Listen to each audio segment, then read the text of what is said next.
everybody. Hope everybody can see and hear me okay. Happy Friday and happy St. Patrick's Day. I happen to have a very light green shirt today to celebrate St. Patrick's Day. So I hope everybody is doing good. I'm going to open up my screen more so I see everything and stuff. And I don't see anybody saying I can't hear you. So I guess I am good. I am pretty good. Let me lower this. I think I am a little bit, got too much light on me right now. So I'm going to lower the lights a little bit so that I can look a little better and stuff. Hold on, let me lower it here. That is one thing for sure. I have all these lights and it's like, ugh. Okay. I think this looks better. Let me know if you guys can't see me, okay? So anyway, guys, happy Friday, happy embroidery, happy hour. Hope everybody is doing well.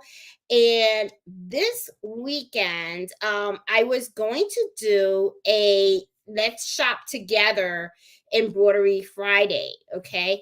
I'll do that next week. But this week, one of the things that I wanted to do is I wanted to talk about running an embroidery business because there was a comment in our Facebook group. I always like to look at the Facebook group, and I always like to see the type of questions that people ask and everything like that.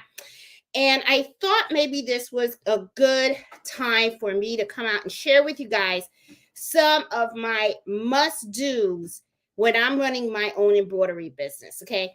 Now, there's going to be a lot of things that people focus on and talk about when they run their own business, okay?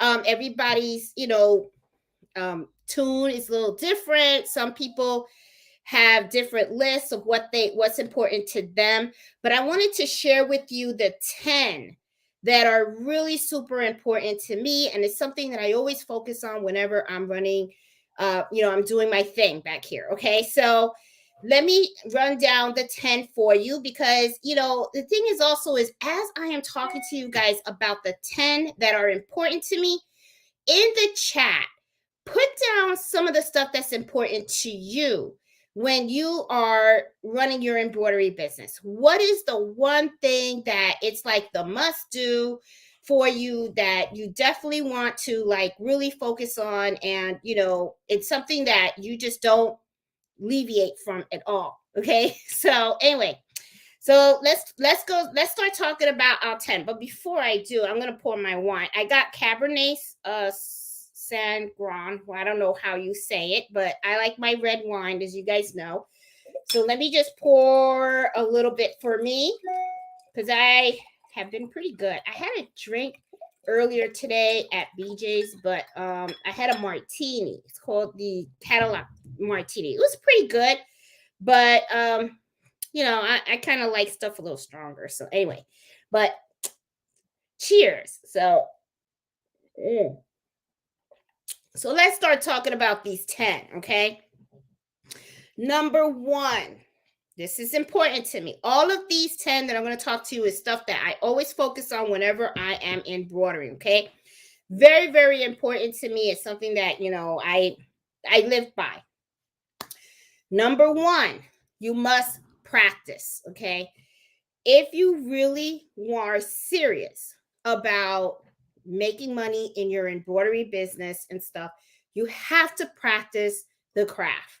This is a skill that you're going to have to develop in time. It's not something that you can just do once, put the machine away, and think that whenever an order is going to come from someone that everything is going to be okay. You have to practice it. And what I mean is you have to practice different types of embroidery, okay? You got to make sure that you have a little, at least the basic understanding of what digitizing is. You have to really know the difference between using tearaway, cutaway stabilizer with different types of fabric, what kind of needles you should be using, what kind of weight of thread you should be using. These are all things that are going to come to you as you start practicing. And the thing is, when you are practicing and you start seeing that something goes wrong, For instance, maybe the bobbin thread is showing up on the top, okay? That means now you're going to have to conquer tension on your machine, okay? So you're going to have to learn how to fix tension. You're going to have to know when you have to turn the screw to the right, to the left, okay? You know, righty tighty, lefty loosey. Okay, so you got to remember that little saying, and then you have to condition yourself to come on and say, okay, now I really got to learn tension. Tension, I know a lot of people fear that. Okay, they fear it because they're like, oh my God, I'm going to mess up the machine. I don't know, I don't understand how to fix it and stuff like that. If you are scared of something and you don't tackle it, then I will guarantee you that you're not going to succeed, because you cannot be scared of this. Okay. You got to conquer that fear. All right. Don't be afraid to learn new techniques in embroidery. Don't be afraid to learn your machine. It is important for you to learn the machine. Okay. So, because if you learn the machine, then you know how to really work your embroidery. Okay. You want to say hi, Mello? Okay. Mello wants to say hi. Okay, you're saying hi. I know you want to make your debut. We love you. You do. Okay. All right. So anyway, now that we got that out of the way, and it looks like he wants to be in the scene. Okay, I'll sit back here with you, Mello. We're gonna talk together, right? Okay, we're gonna talk. So the other thing is, you gotta have pride. You gotta have pride in your work. Okay, it's important. It's important for you to really lift up that skill, because when you practice and you lift up your skill, you become proud of what you do. When you are proud of what you do, you build that pride. And when you build that pride, you have strength, you have confidence, okay? And this is the thing. Sometimes you're going to have people that are going to come up to you and they're going to want you to embroider for practically free. They're out there. They're out there. You're going to conquer them. They're going to come into your life. They're going to come into your business. That's just how it is. That's how it works, okay? The thing is, though, you don't have to accept it, okay? And how you allow your business to run depends on you. I don't know if you guys saw, but one of the things that I say is the customers don't run your business. You run your business. Okay. You know what your expenses are. You know how much it costs to turn on that machine. You know how much that machine costs, period. You also know how much all your stabilizer costs. You also know how long it's going to take for you to stitch out whatever it is that they want. Okay. You know how much your thread costs, your needles, and all that kind of stuff. That's no secret to you. Okay. So when you end up having customers that come up to you and they try to lowball you with pricing, you are not doing your business any good, and you're not even doing yourself any good. Because what's going to happen is, at the end, let's say you do accept that lowball price, and you just say, okay, fine, right? And you do it. Well, you just did something really practically for free, okay? Because you didn't pay for yourself with the time, and yet at times also you may have been doing that job at a loss. So at the end of the day, the customer left and they felt good because they got what they wanted. But I want to ask you something. How did you feel after what they got, what they wanted, and then you got nothing? I mean, do you feel good? Do you feel like you served a purpose? Was your purpose to give away your skills, to just do something for free, especially like people you don't even know? I mean, we're not talking gifts, okay? I'm not talking about gifts. I'm talking about a stranger that comes up to you and says, hey, I want all these things embroidered, okay? Let's say come up with like 50 jackets. And then you look at them and you go, okay, and they give you a logo, you got to pay for it to get digitized. Then all of a sudden, you pay for it to get digitized, and then, you know, They want different names, like, okay, I want that logo with all these different names on all these jackets. And then you do all this work. Now, first of all, you tell them how much you want to do the job for, right? Because the pricing's all on you, right? But you come out and you tell them, this is how much I'll do the jackets for. And then they come out and they say, nope, that's too much. This is how much I'm willing to pay.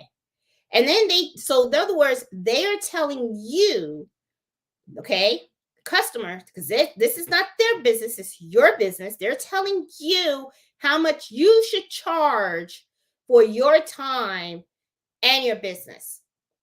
So you say, okay, how are you supposed to feel? That's all I'm saying. I mean, each his own, right? To each his own. Now, this is another thing that I just want to put out there. Not every order that comes to your table is an order that you should accept. Think about that. Think about what I say, okay? Every order that comes your way doesn't necessarily mean that it's an order that you should be taking. Why? Because of what I just talked about. Is it going to make you feel good? I mean, are you in business to make money, or are you in business to just give things out for free? Or you charity? If that's the case, then you're not a business. You're really a charity organization or a charity business where you are willing to just embroider things for free for people and use your own money to do things. I don't mean to sound harsh, but that's just what I'm saying, okay? So you got to have pride. Pride is a must for me. As a matter of fact, pride to me is really like the number one out of all my steps. It comes even before the practice, okay? Because pride to me also translates to having self-respect. Respect for me. I don't deal with people that are disrespectful. I just don't. I don't have time for it. And it could be maybe because I'm getting old, right? I'm getting old. I don't want to deal with it. But just something for you guys to just think about, okay? The number 3 is to be persistent.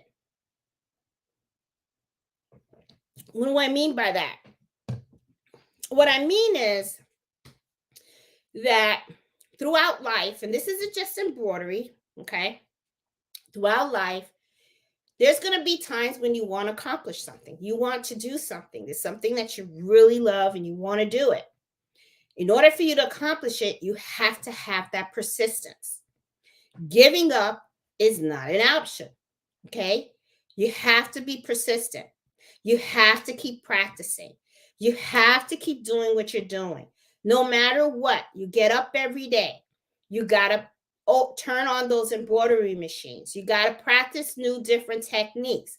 You got to do what you got to do. You got to be persistent. The moment you stop being persistent, that is the moment that you start to lose interest in what it is that you're trying to obtain, whatever goal that is. So what's going to happen is that dream will eventually die. Now, is it okay to have a dream die? Sometimes, if it's not something that you want anymore. I mean, it's okay to try things, and if they don't work out, then they just don't work out, right? Like, I think I mentioned in the past where I bought my 6-needle machine. I was shocked at the cost. I had no idea these machines could cost so much. And what did my husband say? He said, try it, give it your all. If you end up finding out that this isn't really something that's really your thing, we'll sell the machine. We can do that. So what did we do? Well, I ended up doing what I got to do, and I'm persistent. And I got to tell you, I wake up every morning and I love these machines, okay? I wake up in the morning, I have my coffee. The first thing I do is I turn on the light in here, and I am petting all my machines because I love it, okay? So you got to be persistent. You got to make sure that you are in that zone. You got your goal set. You stay there, and you just do what you got to do, okay? Number 4, while you're being persistent, is to never give up. Giving up is not something that is in your vocabulary at all. As a matter of fact, giving up is not even an option. It's not an option that any one of us is willing to exercise at all. So get it out of your vocabulary. It's not something that you want. If this is truly what you want, giving up will never be an option. If something doesn't work, you will find another way to make it work. That's what you do. Okay? Now, number 5 is where I talked a little bit when I talked about pride, having pride in your work. Okay. I'm really meant by like the pride is you got to stand your ground. Okay. Which is number 5, standing your ground. You know what you're worth because you've practiced. You take very good pride in your work. Okay. You don't just embroider anything and it comes out looking sloppy and stuff like that and try to sell that off. You are selling genuinely handmade items, things that you have embroidered yourself that are prestige. You are pristine or whatever. You guys know what I'm talking about. You know my Jeanette-ish, my English is all like off sometimes. You have top quality products. There is no reason for you not to stand by your prices, especially when you know that what you do is top quality. All right. Number 6, you got to take advantage of the opportunities that are in front of you. You got to network, you got to learn from your mistakes, and you got to make sure that you market yourself as well. There's a lot of opportunities out there to free market yourself. You can do Instagram, you can do TikTok, you can do Facebook. There is just so many different ways. You can go into different groups that are local. I registered my business in Yelp and I also registered my business in Google. Okay. Do that. That way people know that there you are an embroiderer and you are there and you're local and that, they can reach out to you and you can take orders locally. And, you can also use different types of platforms for you to put products out there that you want to sell. We talk a lot about the Etsy. You can do eBay. Okay. You can do Amazon Handmade. You can open up your own Etsy shop if you're really good at driving traffic to your own site. Do that. You know what I'm saying? So take advantage of opportunities that are out there to really expand your business. Okay. The other one is number 7, which I did talk a little bit about, is fear.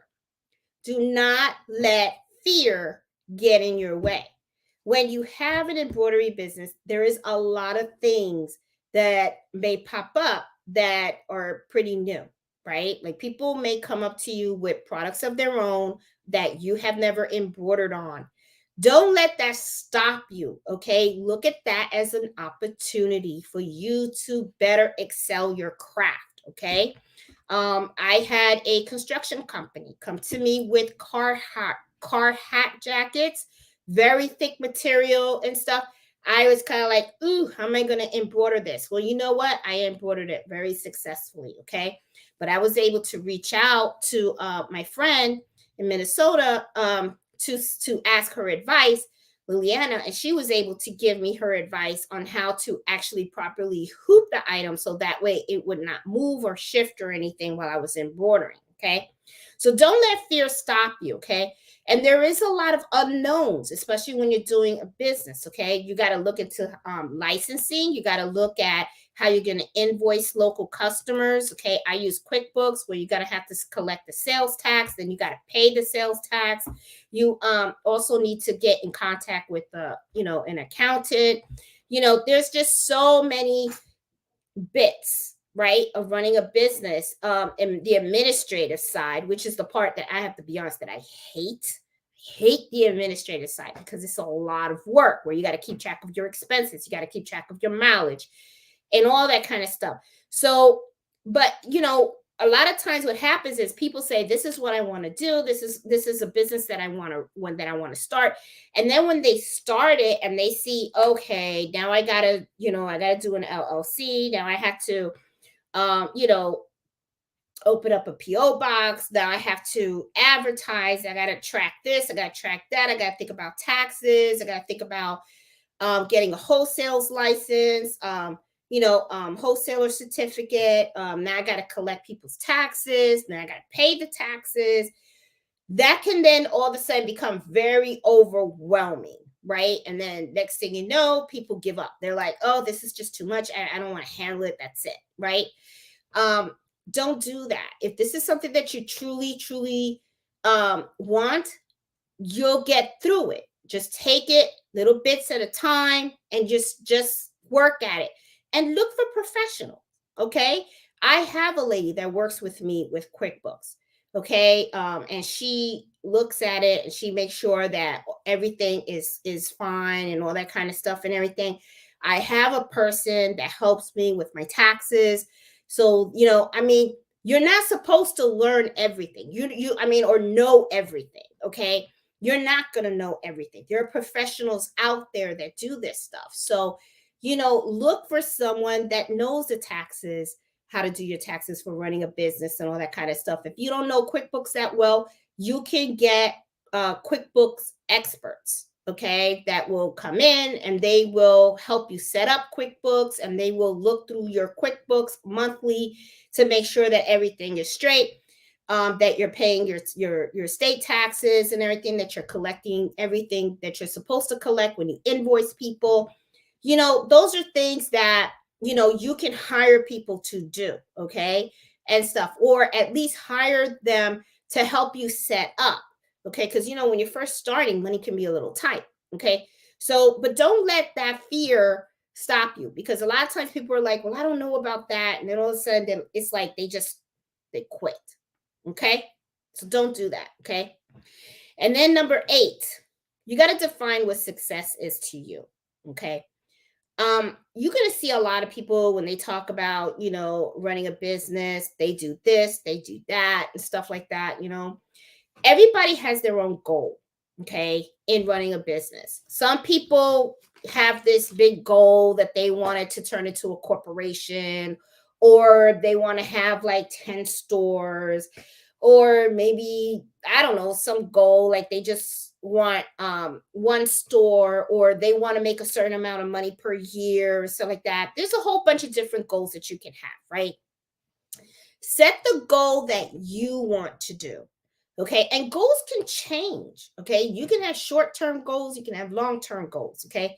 Set the goal that you want for your business. There is no right or wrong. Okay. That is another thing that I want to let you guys know. This is your business. So you do what makes you happy and you comfortable. Okay. Just because somebody down the street is doing something with their embroidery business and they're like, it's not for you to feel any kind of way. Okay, you have to think about what is it that you want. Okay, and then you set your goals for that. Okay, you don't have to compete with other people. All right, just do what's right for you.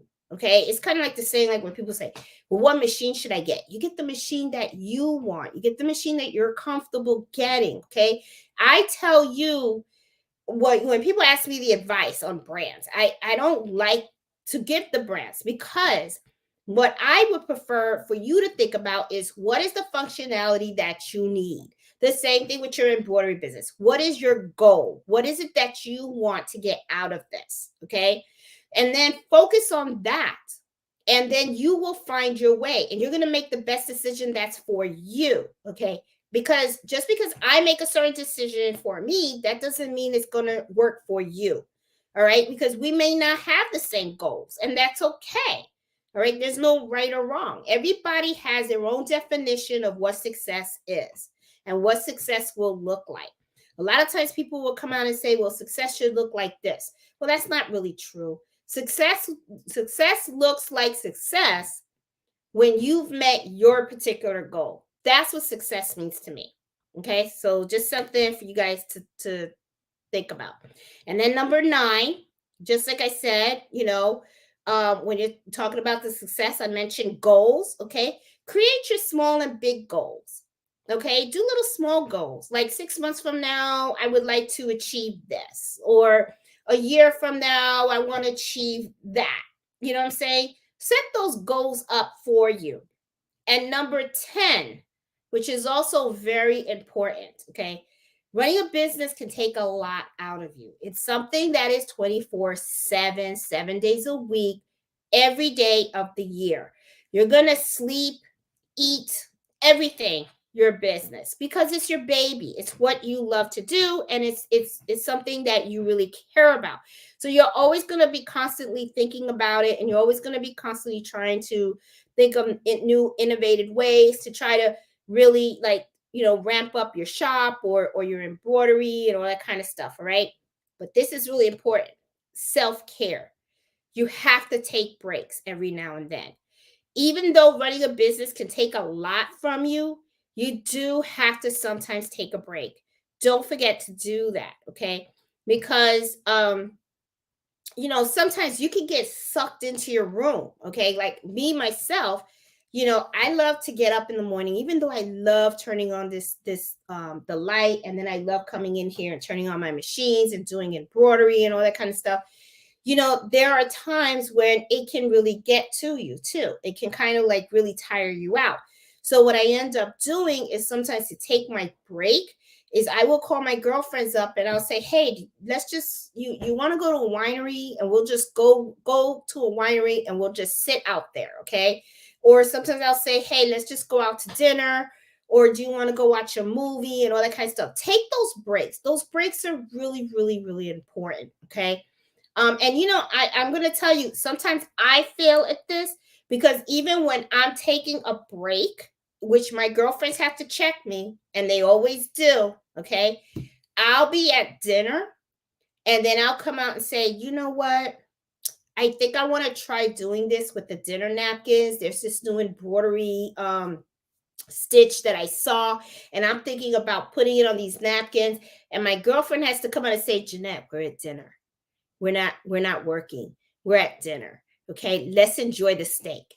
Let's enjoy this." So I have to like check myself and go, "Okay, you know what? She's right." And it's the same thing. My husband the same way. I mean, sometimes we'll go out to breakfast on Sundays, and what am I talking about right away? I'm talking about I got the channel. I want to do this video, this video, this video. I need to get this and this and that, whatever. And then my husband's kind of like, "Jeanette, all right, let's take a break." He has to remind me, like, shut it down. So, I mean, and but it's okay. It's okay. I mean, it happens, right? Because that's what it is. So I'm going to go down to 10 real quick and stuff. Because let me see, what time are we? Oh, I'm doing good time. I'm doing good time. It's 8:30. Okay. So I did the 10 pretty quick. Okay. Because I think these are things that I've mentioned before. But the thing is, when I saw that post on Facebook, I was kind of like, you know what? Let me mention it again, because sometimes we just need little reminders, right? Sometimes we just need that. So, number one, just practice. Practice what you do. Number two, which is really my number one, is pride. That is so important. Okay. Take pride in your work. Okay. Always take pride in your work. Be proud of yourself. You're working hard. You are learning, and you're just getting better every day. So, take pride in your work and build that confidence. Okay. Be persistent, which is number three. Okay. Be persistent. Keep going. Doesn't matter what happens. You're going to have a bump in the road. No big deal. Keep going at it. Okay. Number four, you don't give up. You don't give up for anybody. That's it. We don't know what that word means. I don't even know what it is. It's not in our vocabulary. Okay. Yo no hablo en inglés. That's what I say. Okay. Number five, you stand your ground. Okay. You stand your ground. You don't let no one push you around when it comes to your business.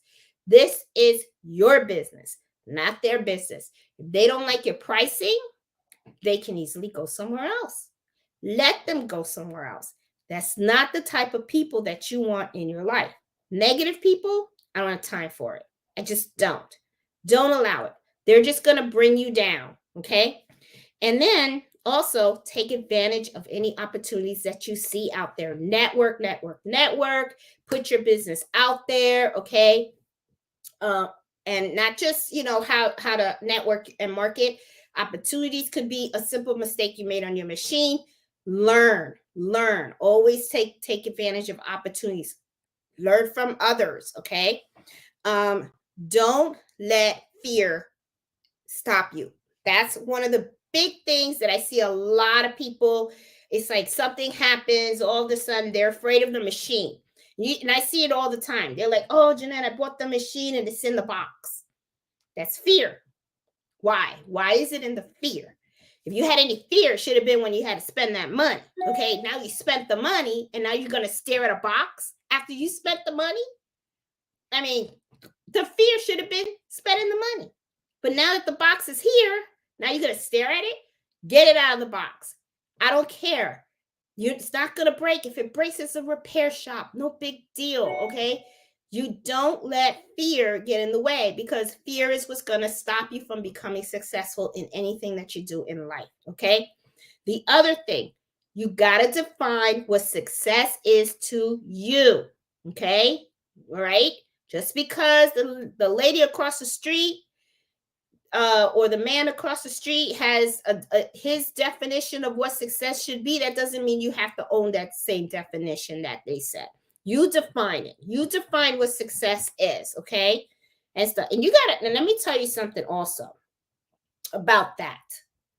I have met so many people, okay, that you would think were successful because they had a whole lot of money, millionaires and stuff, living in these gorgeous mansions, driving around these expensive cars.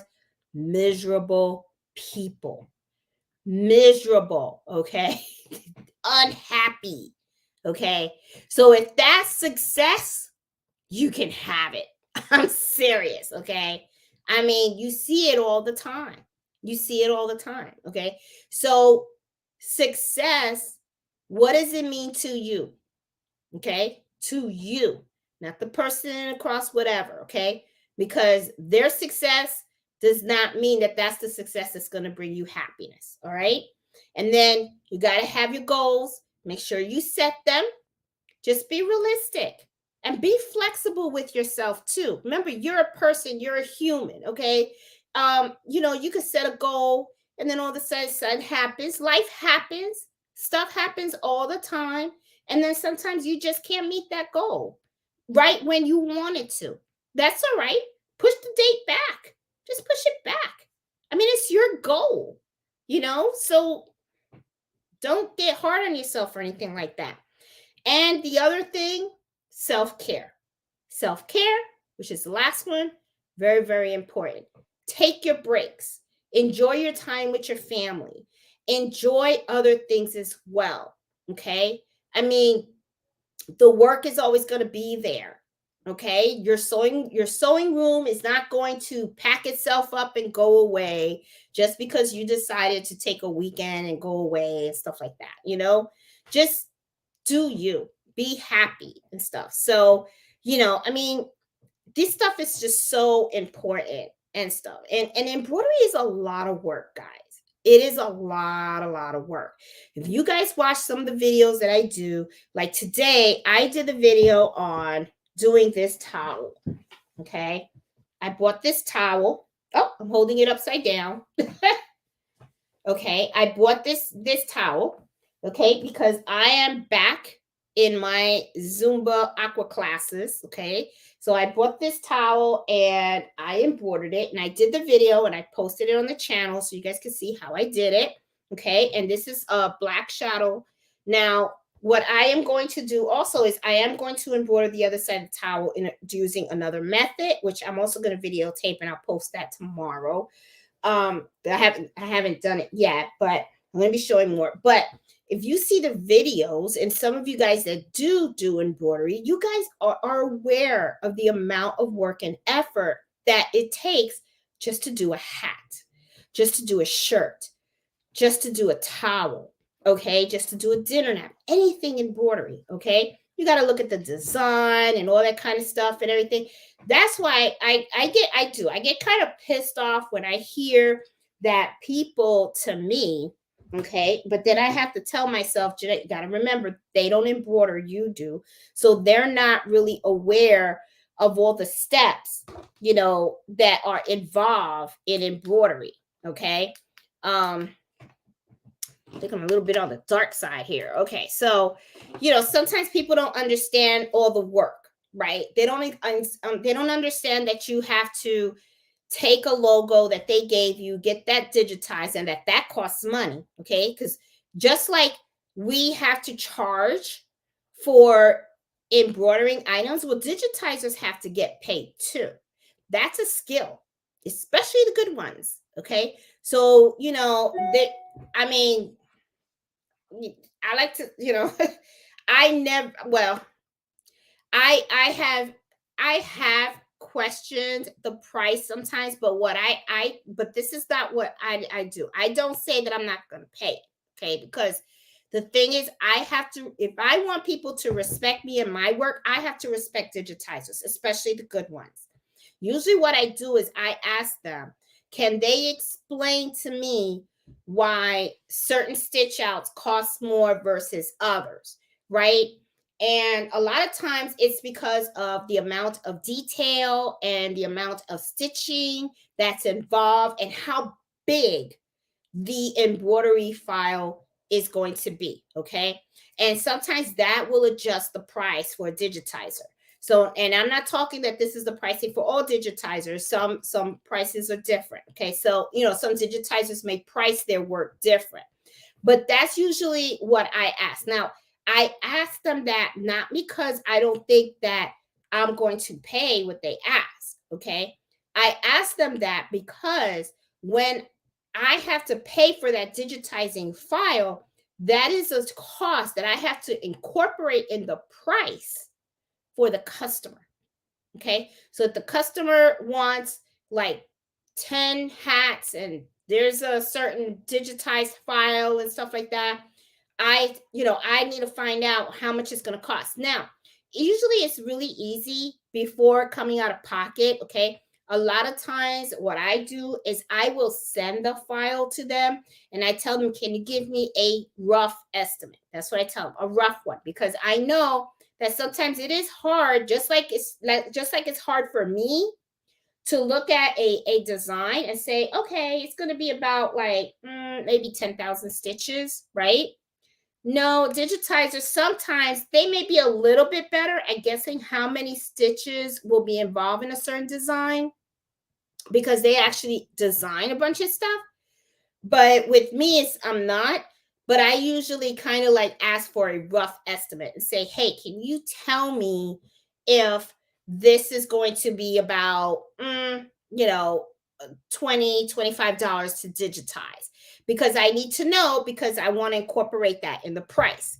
Because usually that's what I do. I'll incorporate the digitizing inside the price. Okay. So, a lot of times, people don't understand that, and it's a lot of work. And this is the thing too. Okay, when you get files from digitizers, you should be testing those designs. That's time. That is time. And if any of you guys ever ask Fossil will let you guys know that when I send him a design, he creates the file for me, and then I always test stitch it. And there have been lots of times when I get the test stitch, and it's not that his work is bad. He is very good at what he does. But sometimes what happens is I'll look at it and I'll say, you know what, it would look a little bit better if we changed the design just a little bit, if we did a little tweak. And then I have to work with him, and then he kind of changes the design a little bit for me. And we go a little back and forth sometimes, on how it should be adjusted to make it more attractive. Because sometimes what you see in ink may not translate to so nicely in a stitch. Okay. And that is one thing that I let customers know up front. Okay. The paper that you're showing me, that's ink. We're talking stitches. So what something looks like, let's take a piece of paper here, and you have ink, right? You got ink. And let's say, oh, I'm sorry. Oh, thank you. Oh my goodness. I hit the button by mistake. Sorry. But thank you, Crafty Puerto Rican. When we're talking about, they give you a design, right? And you got ink and it just goes whoop, like that, right? Well, your ink never gets off the paper, right? So it's a nice, smooth line. Okay, because that's usually what customers are doing. They're giving you a graphic design and they're giving you a straight line. Let me do this in a marker. Okay, so they're giving you a straight line. Okay, when we are stitching, it's different. Stitches kind of come like this. Now, of course, the stitch will stitch again in these spaces. Okay, so you're gonna have a kind of straight solid line, but the thing is the look is different. It's not ink. It's not ink. Okay, the way the stitch is going in and out of fabric. All right, so sometimes designs will look a little bit different from a graphic with ink than with stitches, and customers have to be told that. Okay, sometimes people come to me with some real crazy looking logos, and I'm like, and I can look at it, and I'm pretty good at knowing if something's gonna come out decent or if something's gonna come out looking all like wow. And usually what I do in that situation is I'll tell them, I said, you know what, let me talk to the digitizer. And I always say, let me see what we can do. And there have been times when some of this stuff, I was just like, ooh, ah, this is crazy. So I'm like, mm-mm. And sometimes there's so many details in there that the price of the digitizing and the price of me embroidering it is really going to be up there. Okay, it's going to be totally up there. And I'll let them know right up front. I'm like, this is a lot of details. It's going to cost, it's going to be very high to digitize, and it's going to be very high in price to embroider. You willing to pay that? And always get your money up front. That's another thing. Get your money up front. Don't get robbed. I'm telling you. Okay, so mm. Oh, Angie is Fazil. Fazil Mahmood. He's really, really good. I'll put his name in the chat for you. Matter of fact, let me put Fazil's name in there for you guys to reach out to him. Don't be giving him all this work. Not too much work. He's got work for me too, No, I'm just joking. There you go. All right. So that's his name. He is in our Facebook group. He is the one that I really truly highly recommend because I love his customer service. So he's A plus for me. Okay. Let me see. I am going to, I hope today's topic wasn't too boring for you guys and stuff. But the thing is, I really wanted to say something about that because I could see that person felt like they were being taken advantage of. Don't do that. Don't let people take advantage of you. Seriously. There was a time in my life, actually, yeah, when I was pretty young, where I used to allow people to make fun of me and make jokes at my expense and really make me feel bad about myself. There was a time in my life when I did that. And I moved here and I moved on my own. And then I'm just to share personal stuff with you, I started to, I got my job out there and everything, and I worked on a project and I really gave it my all. And I really didn't think I did that good of a job. Honestly, I was just like, ugh. And when I was done presenting and stuff like that, people were like, damn, she's good. She's good at what she does, And then I was asked to give a speech. And I gave a speech at the Reagan Center in Washington, D.C. And the topic was people with disabilities, because I have a learning disability. At one time in my life, I was very quiet about it. I didn't like sharing it with anyone.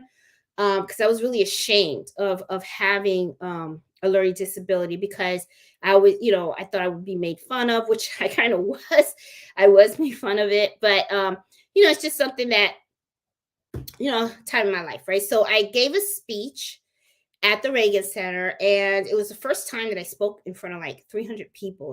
It was a big auditorium, lots of people and everything, and I gave a speech, and the speech was really about my life and living with a disability and coming to Washington D.C., and then just really having an opportunity to, for the first time, really feel good about me, and building my confidence and really feeling like I was worth something, and ever since then, you know, um, at the end of my speech, I had so many people. I had like a line of people, which I was like shocked. They wanted to shake my hand after the speech. And I was just like, what the hell?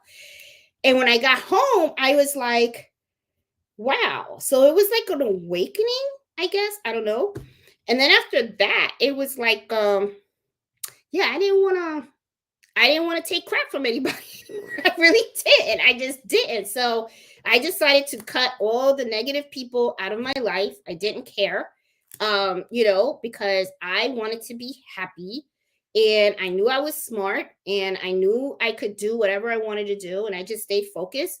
And that's it. And I've been that way ever since. And thankfully, I have done very, very well in my personal career. I have done really well. I have actually surpassed the goal that I had initially set for myself. Um, and I'm actually happy. I'm actually happy with who I am, what I do, with the people that I surround myself with my embroidery. I love it. And when I do my embroidery, when I saw the person posted about being challenged for price and everything like that, I get mad. I get mad because I know how that feels. I know how that person has to feel. It's like you want the job, and I'm sure she could do a beautiful job, but to have somebody tell you, "Oh, it's kind of like you're good, but you're not that good, and we don't want to pay you what you're worth." That's how I feel about it. I mean, I don't know if you feel that way, but that's kind of like how I felt.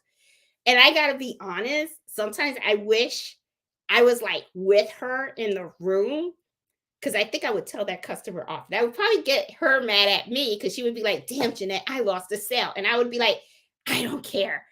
We'll get you another sale."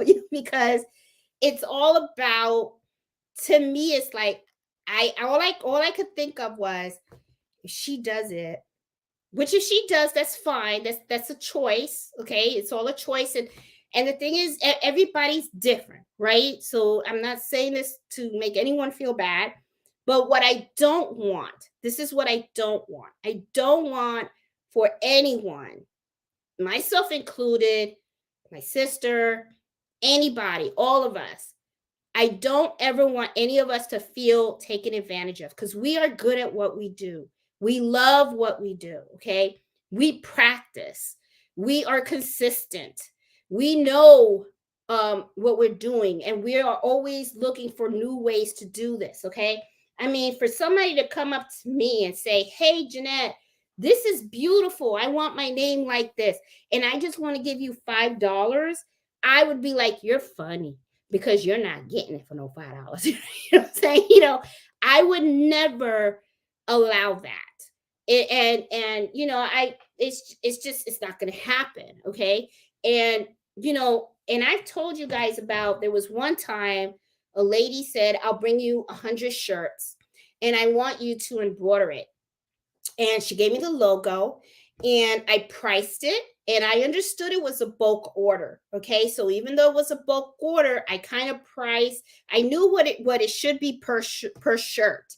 And because it was 100 shirts, I did give a discounted price. And then I said, "This is the price to embroider 100 shirts for that logo." Her response to me was, "Oh, I can get it cheaper from another vendor." So I said, "That's awesome. Good for you. Well, good luck with that. And that's it.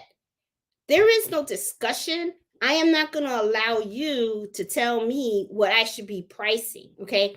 And the thing is, you got to understand too, some people are different. Some people, the more machines you have, the better, the lesser price you probably can do. Okay. For the simple fact that you could end up having 4 machines running at the same time.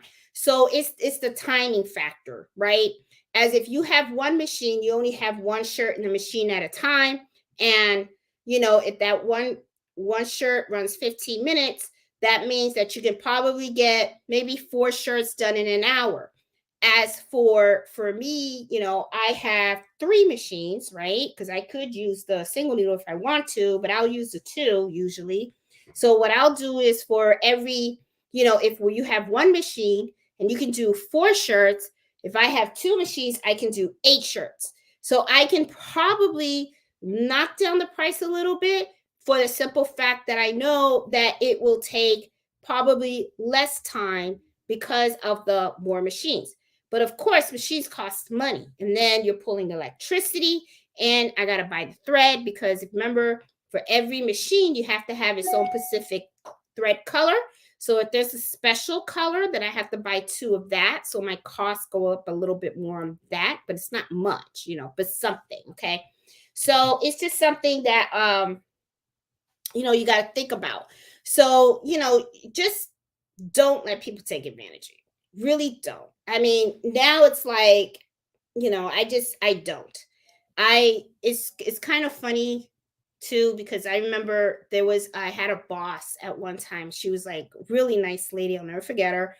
And I used to always go into a conference room, and I always sat at the end. But then I remember she saw me and she said, "No, sit at the table." And after that, she told me, she said, "Whenever you see another lady in a conference room, invite her to the table, because we have a spot at the table too. We're just as important as everybody else that's in that room." And I will tell you, since then, I always sat at the table very comfortably too, not shy or anything, and speak my mind, just like one of the men. No, stop. I'm just saying. So let me go on the chat and see what you guys are talking about. And I really do hope you guys like today's topic. It's just that I that really struck a chord with me. That's all. And I just wanted to share this, because I really want us all to do well. I see Miriam. I see Crasberry. Hey, Judy. Happy St. Patrick's Day. I got my light green. On. Hey, Miss Max. Hi, Jackie. I see Jenny. Tracy, Marlene. How you doing? Judy, Walk by Faith. I see Matt Designs and Elma. Iris, how you doing, hon? Robin's Quilt Basket. Jackie, did I say hi to you? Hey, Nancy, how you doing, sis? I'm so jealous of all of you that can do projects. I just had knee surgery replacement and cannot get to my sewing area easily. Knit. Start knitting. Watch Nancy's channel. She'll teach you how to knit. You'll get better soon. Don't worry. Before you know it, Matt Design, you're going to be right there on those machines. Hey, Susan, how are you? Karen, how you doing? Hey, Mary, how are you? Let's see. Everybody saying hi to each other. I feel like we're like a whole gang that always hangs out together and stuff. Hey, Jackie. Crafty Puerto Rican, how you doing, girl? I know you having fun with that sort color or color sort and stuff. Nancy, you better be wearing your green, girl. Hey, Valentina, how you doing? Hey, Jeanette, inspired by your video, wanting to buy does this machine also have? Yes, it does. Besides the land cover, but yes, it does. I hope you can answer before I buy. Thank you. Yes, yes, Valentina, it does. It does have it. To make sure though, I would recommend going to the Brother website. And you know what? Let's let me look it up for you real quick. Ooh, I don't want to spill my bottle. Because that's my red wine.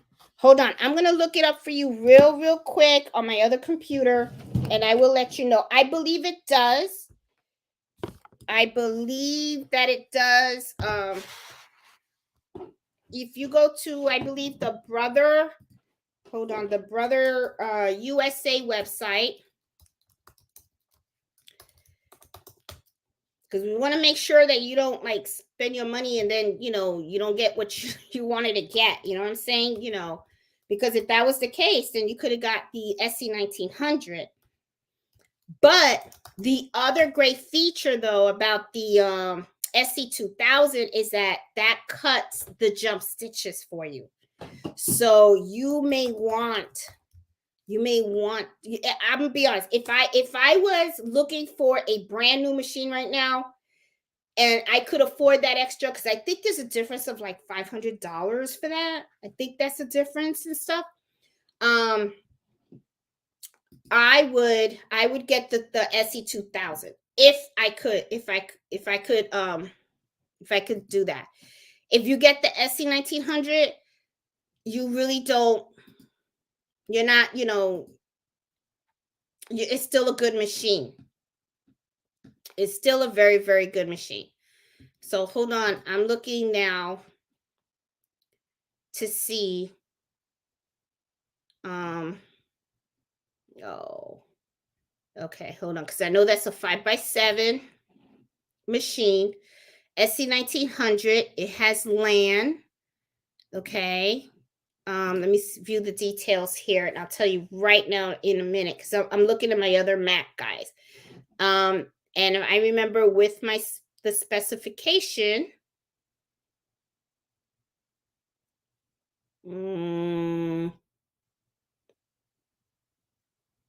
LCD. Okay, let me go to the specifics right here. Basic features. Clue.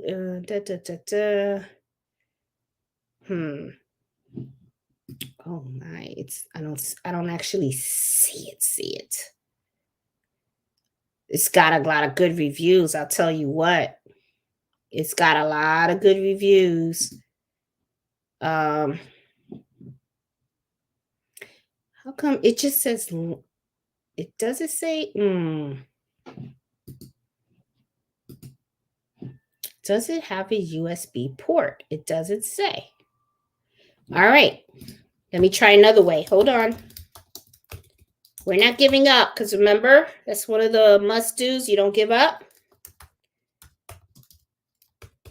2000 have a USB port.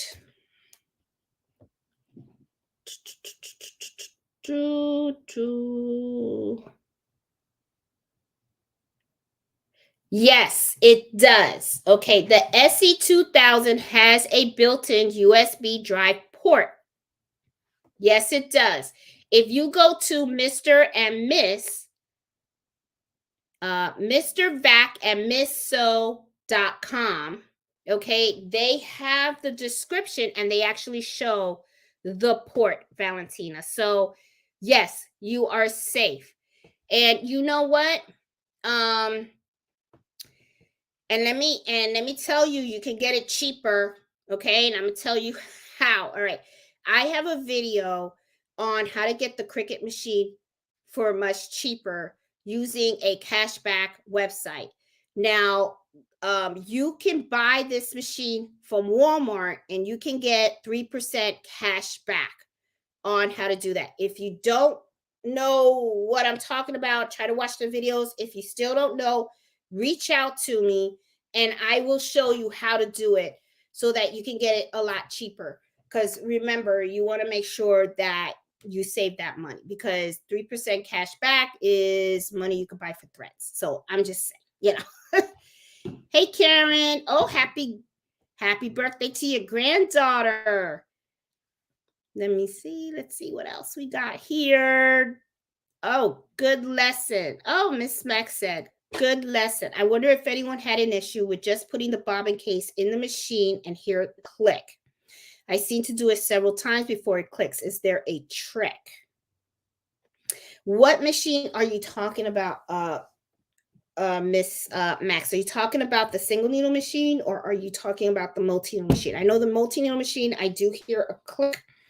But you got to remember, the multi-needle machines use sideless bobbins, okay? So if you try to put in a bobbin that is meant for your single needle machine, you're not going to hear that click in there. And first of all, it's not going to work either. So you have to have a sideless, no sides, okay, on your bobbin for the multi-needle. But putting in the bobbin case in the machine and hear it click, there is no click that you hear when you're using the single needle machine. Hope that helps and stuff. Hey, Eartha, how you doing? Hello, people said hi to you. Robin said hi. Hey, Alicia, how you doing? Let's see. Hold the flap and then try again tomorrow. Miss Max, reach out if you're having issues and stuff. I can try to help. I like what Debbie wrote. All money is not good money. Totally agree. Because you may have gotten that little bit of money, but you don't feel good. You don't feel good about that sale. You feel that you've been taken advantage of. Nobody likes to feel like that. I know. I used to feel that way, when everybody in the room would laugh at my expense. I know what that feels like. It feels terrible. So it's like, somebody taking advantage of you. Nobody likes that feeling. No one likes it. It's horrible. You don't have to take all the money, okay?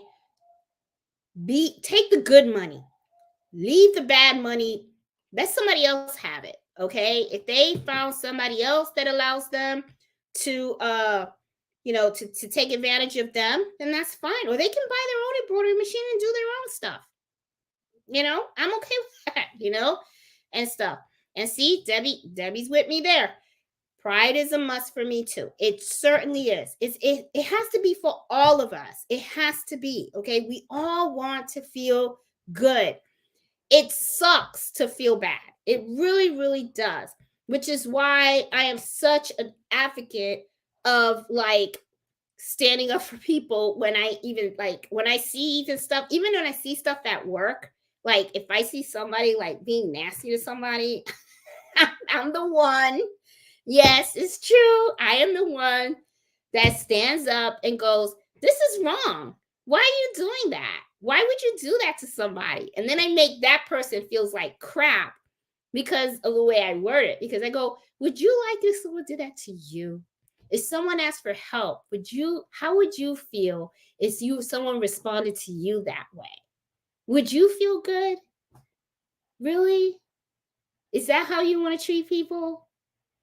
Sometimes you got to put a stop to it. You have to. Okay? Take pride in yourself. Don't be afraid to stand up for yourself. It's your business. It's your business. You're the one with the skill. You're the one with the skill. You don't need the embroidery. They do. So that's just how I feel about it. Okay? Yep. And Chocolate Woman said the same thing. Sometimes you have to decline an order. Not all money is good money. Absolutely. See, so I'm not alone. I'm not alone. I'm not crazy, okay? Because some people will come out and go, what do you mean you turned down an order? Yeah, I turned down the order. I mean, then you do it then. You do it for free. You can do it. I'm not going to do it. I'm okay with that. It's fine. There's nothing wrong with that, okay? Hey, Jackie. Ah, thank you. Wow, I had 66. I got 95. How many thumbs up do I have? I can never tell how many thumbs up I have.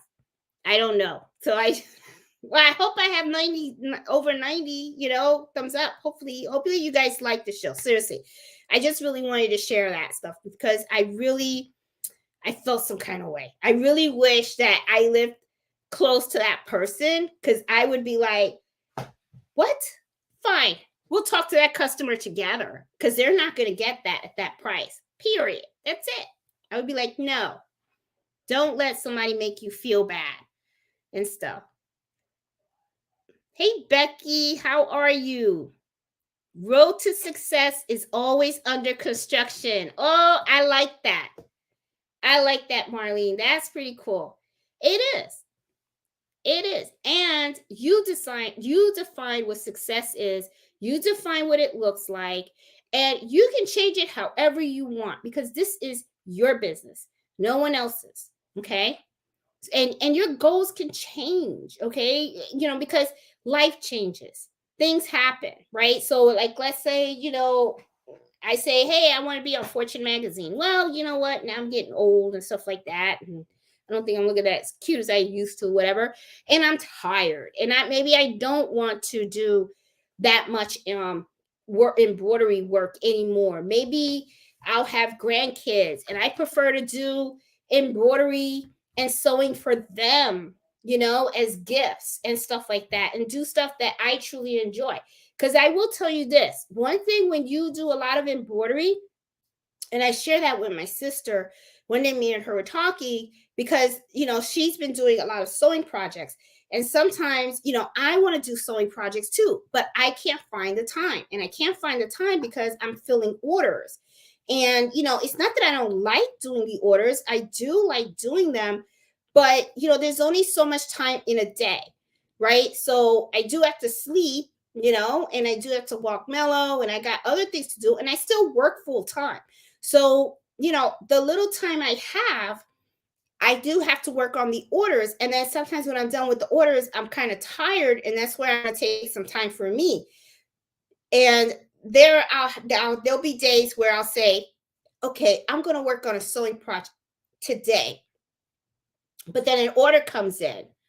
And, I'm like, okay, well, I do want to make money because I have to make money because, I got to put Carnita through college, right? So I'm like, got to do it too, So I'm like, okay, the sewing project was just for fun, but the order helps pay for my son's dorm, so got to do it, right? So things change. Sometimes things change, and that's okay.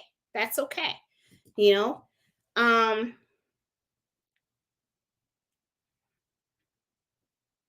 oh, Iris says she's become lazy about it. That's okay. You'll get back into it. You will. And stuff. Just this is your time, Iris, to take care of you, and you do your self-care and you just enjoy. Okay? The machines aren't going anywhere. Oh, I got the wrong mouse here. Okay. Let's see. Love the quote. um Fear. Oh, there it is. Here's another one about fear. Fear is the dark room where negatives are developed. There you go. There you go. And I only want to focus on positive. That's what I want to do. So make some samples for yourself. Hey, J Love, how you doing? Hey, Anna, Sandra, how are you?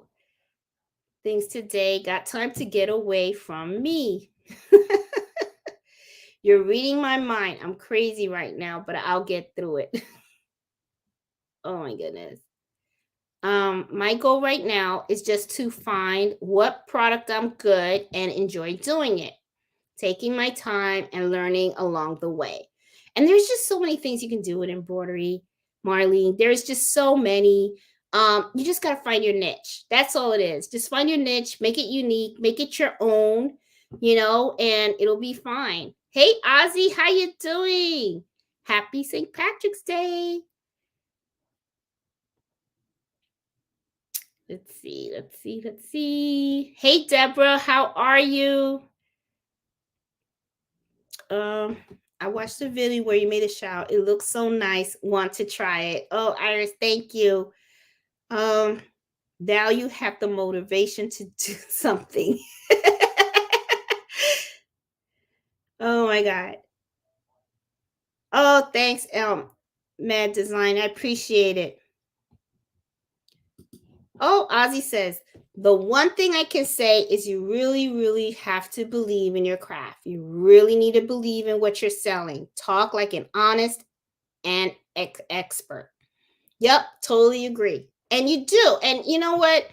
One of the things like Ozzy's pointing out when you like talk and honest and expert is when you're meeting with customers and you're talking pricing, a lot of times these customers, they don't know what embroidery is really all about, and they really don't know the details of the process that and all the work that and the planning that takes into it. Okay. So what ends up happening is that's why they come with these low ball prices in their mind. That's why they think, oh, um, I should only have to pay $5 or whatever, because they have no idea. And that's what Ozzy's talking about when you got to talk like an honest and expert person is when you are pricing your embroidery. Okay. Because like I said, even though that person was trying to lowball the other person, I don't know what took place in that conversation. So we don't know. There's a lot of things you don't know. You don't know if the person came in and told and shared with the customer the process of embroidery, all of the work that goes into the digitizing, the stabilizing, the hooping, the amount of stitches, the time on the machine, the cleanup, and all that kind of stuff. Sometimes people, they don't know. They really don't. Okay. Um, and it does help when you explain the whole process, because that is one of the things that I know helps me a lot. Okay.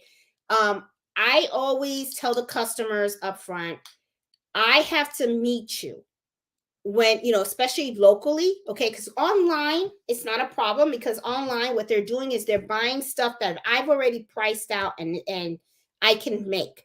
So there's really no discussion. You know what you're getting. You're getting a dinner napkin with this design, and all you're doing is telling me what initial you want. You're getting you're getting a kitchen towel with this design. You can order it personalized or not. All you need to do is tell me the name. That's it, right? So the discussion of the price is not even a factor. Okay. The price is there, you want it or you don't. It's very, very outlined right there. However, though, with the local sales, it's a little different, because local sales are very custom. Okay. So they're going to come to you with their products. They're going to come to you with their own logos. They're going to come to you with their own little requirements.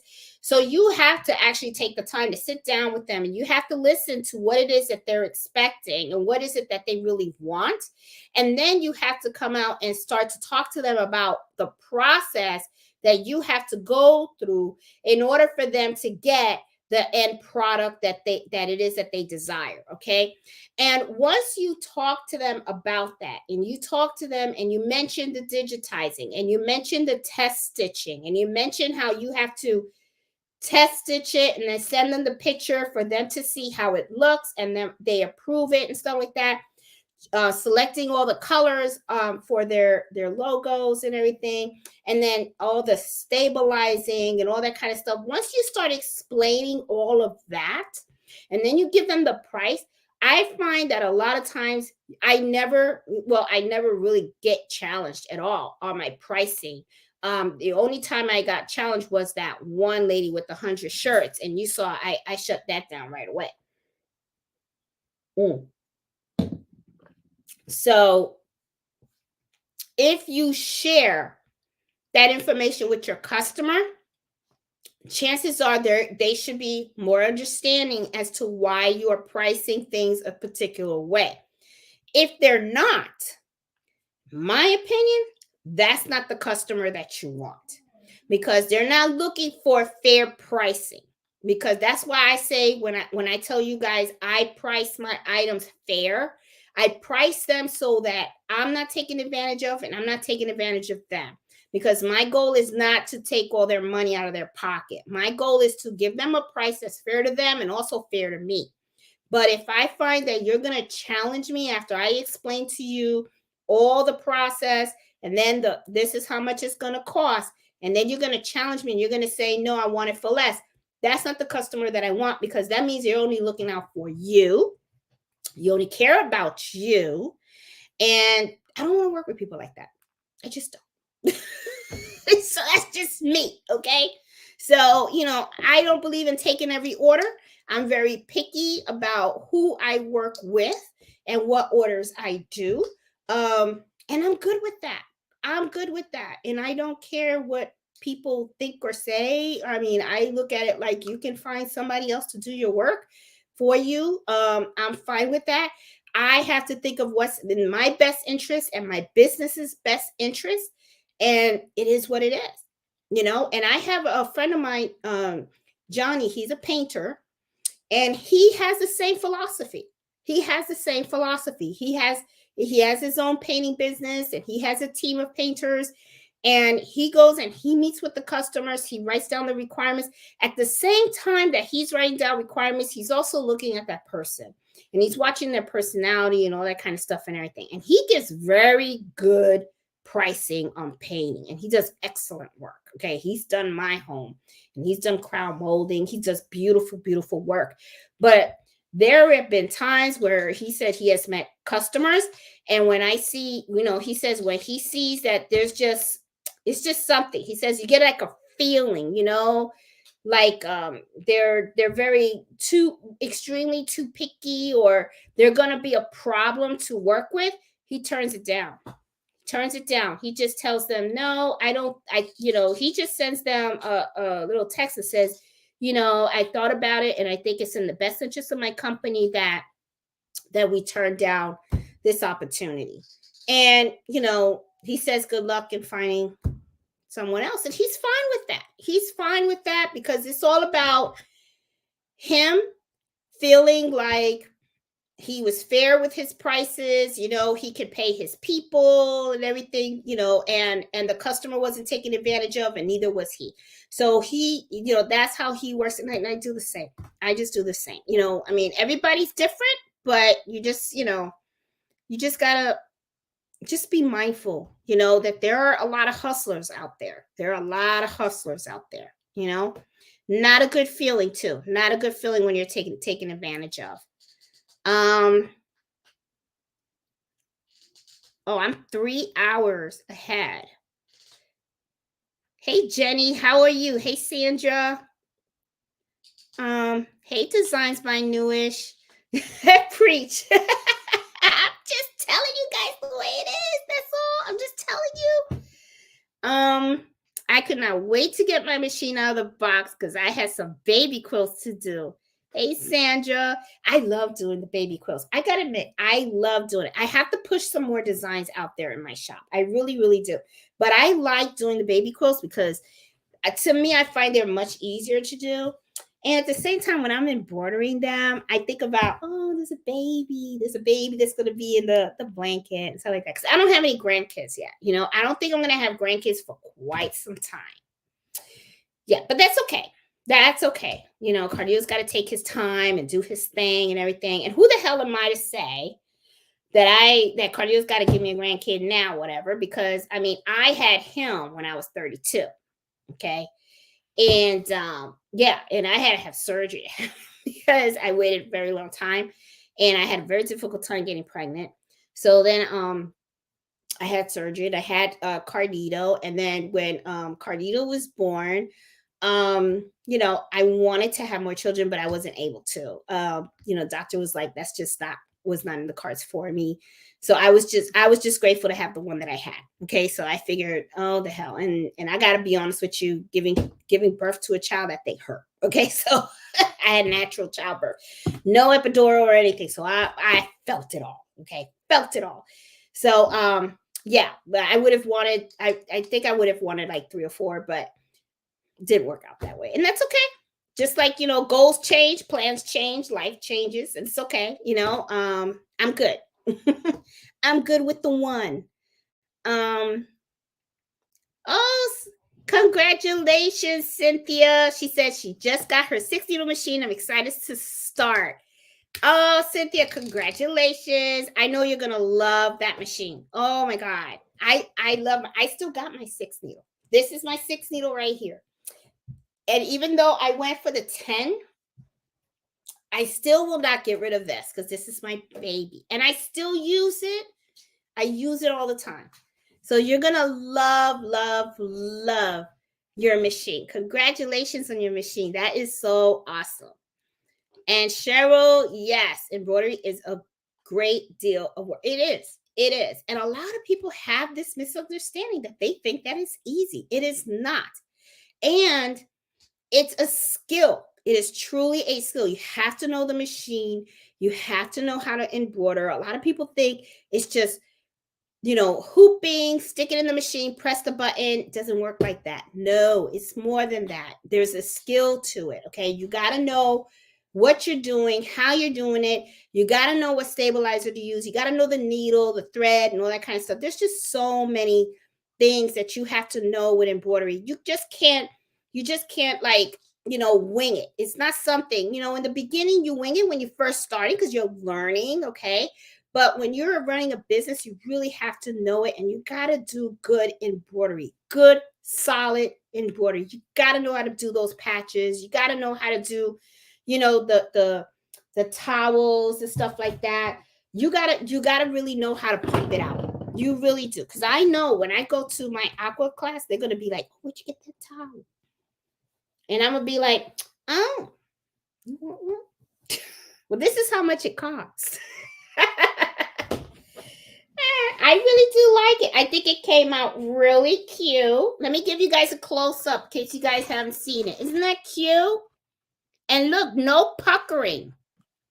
No puckering at all. Isn't that cute? Look at that. Love it. Love it, love it, love it. Now, on the other side, I already told you guys I'm going to be doing something else to it. So, and I'll videotape that too. Because I found another cute font that I got to share with you guys. So anyway.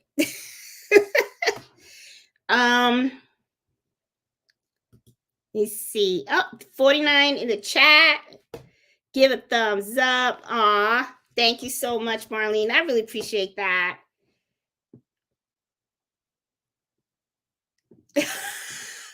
Crafty Puerto Rican. I get so involved with my craft and YouTube channel, I forget that there's a world out there. You're not alone, okay? You are not alone. Tomorrow, my plan is to get up early in the morning and do the other side of this towel and videotape on me how to do it. My girlfriend already made reservations to go to Sweetwater's Tavern for dinner at 5 o'clock tomorrow. So I will be there in Centerville. So she already made the reservations. So that is going to be my time to break out Crafty Puerto Rican and explore the world out there because I need to get out. And then, of course, while I am embroidering some samples and stuff like that, I'm going to be listening to my sister's channel because she does her. If you guys don't know, my sister is on the chat. She's Gifts HQ. And she also has her own YouTube channel. And she is really heavy into crocheting and knitting and so like that. She does embroidery too. So she does Crafters Noon Saturdays, Eastern Standard Time. And so I always watch her and stuff. She does little quizzes in the beginning too, and they're lots of fun and stuff. So yeah. Let's see.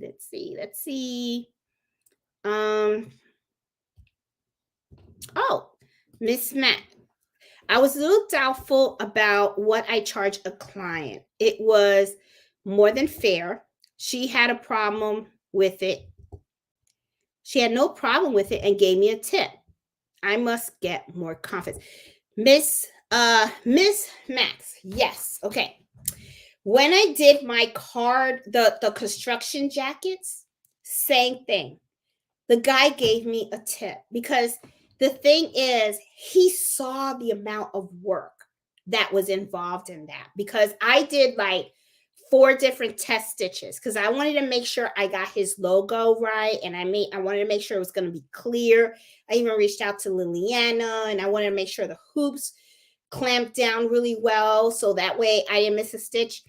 And I gave him a price. He didn't have a problem with the price or anything like that. And the next thing you know, he even gave me a tip. And I didn't want to accept it. I was like, oh no, I was okay with that. And he's like, no, I want you to have it. And I was like, okay. I mean, really, really nice guy. And he loved all the jackets. The jackets all came out great. But yes, I mean, just and you know what, Miss Max, that to me is a good customer. That's a customer that appreciate that. Think about it. She didn't no haggling on the price, which means that she knew it was fair. Okay. And then she even gave you a tip. So that means and I bet you when she gave that to you, because I know how I felt, you feel really, really appreciated. You really, truly do. And you feel so proud of yourself because you're like, wow, they liked my work so much that they didn't just pay what I asked, they actually gave me more money. They gave me a tip on top of my price. And that's what I'm talking about, that feel good feeling. The last thing you want is for you to do the work for something that you should have charged more for, and you're on the losing end. And then the person comes in and goes, oh, thank you, it's so beautiful. And then they just leave. Because you know what? If they didn't even want to pay the full price, they were not going to tip you anyway, because they weren't thinking about you. They were thinking about them. And to me, that's like selfish people, and I just don't like dealing with the negativity. It's just not something that I feel, and I don't want to. I just don't want it. I just don't like that. Hey, Annette, how you doing? Hey, Cindy, how are you? Hey, Becky. That's me too. I'm very doubtful about pricing. Don't be. I have a video, okay, and I did an embroidery happy hour on pricing and how to create a price sheet and all that kind of stuff. Recommend you guys watch that, okay? Take notes on some of the things that I kind of like suggest to you guys of things to consider when you're creating your pricing, okay? And just take all that into consideration. Then play around with some pricing. Try playing around with some pricing, okay? Do like a little scenario game, okay? Let's say somebody comes to you with a logo, okay, and then you give it to a digitizer to digitize, and they charge you a certain amount to digitize it, okay, and then you already know how much stitches it is, and you know how long it's going to be on that machine, and you know how much stabilizer you're going to need, okay.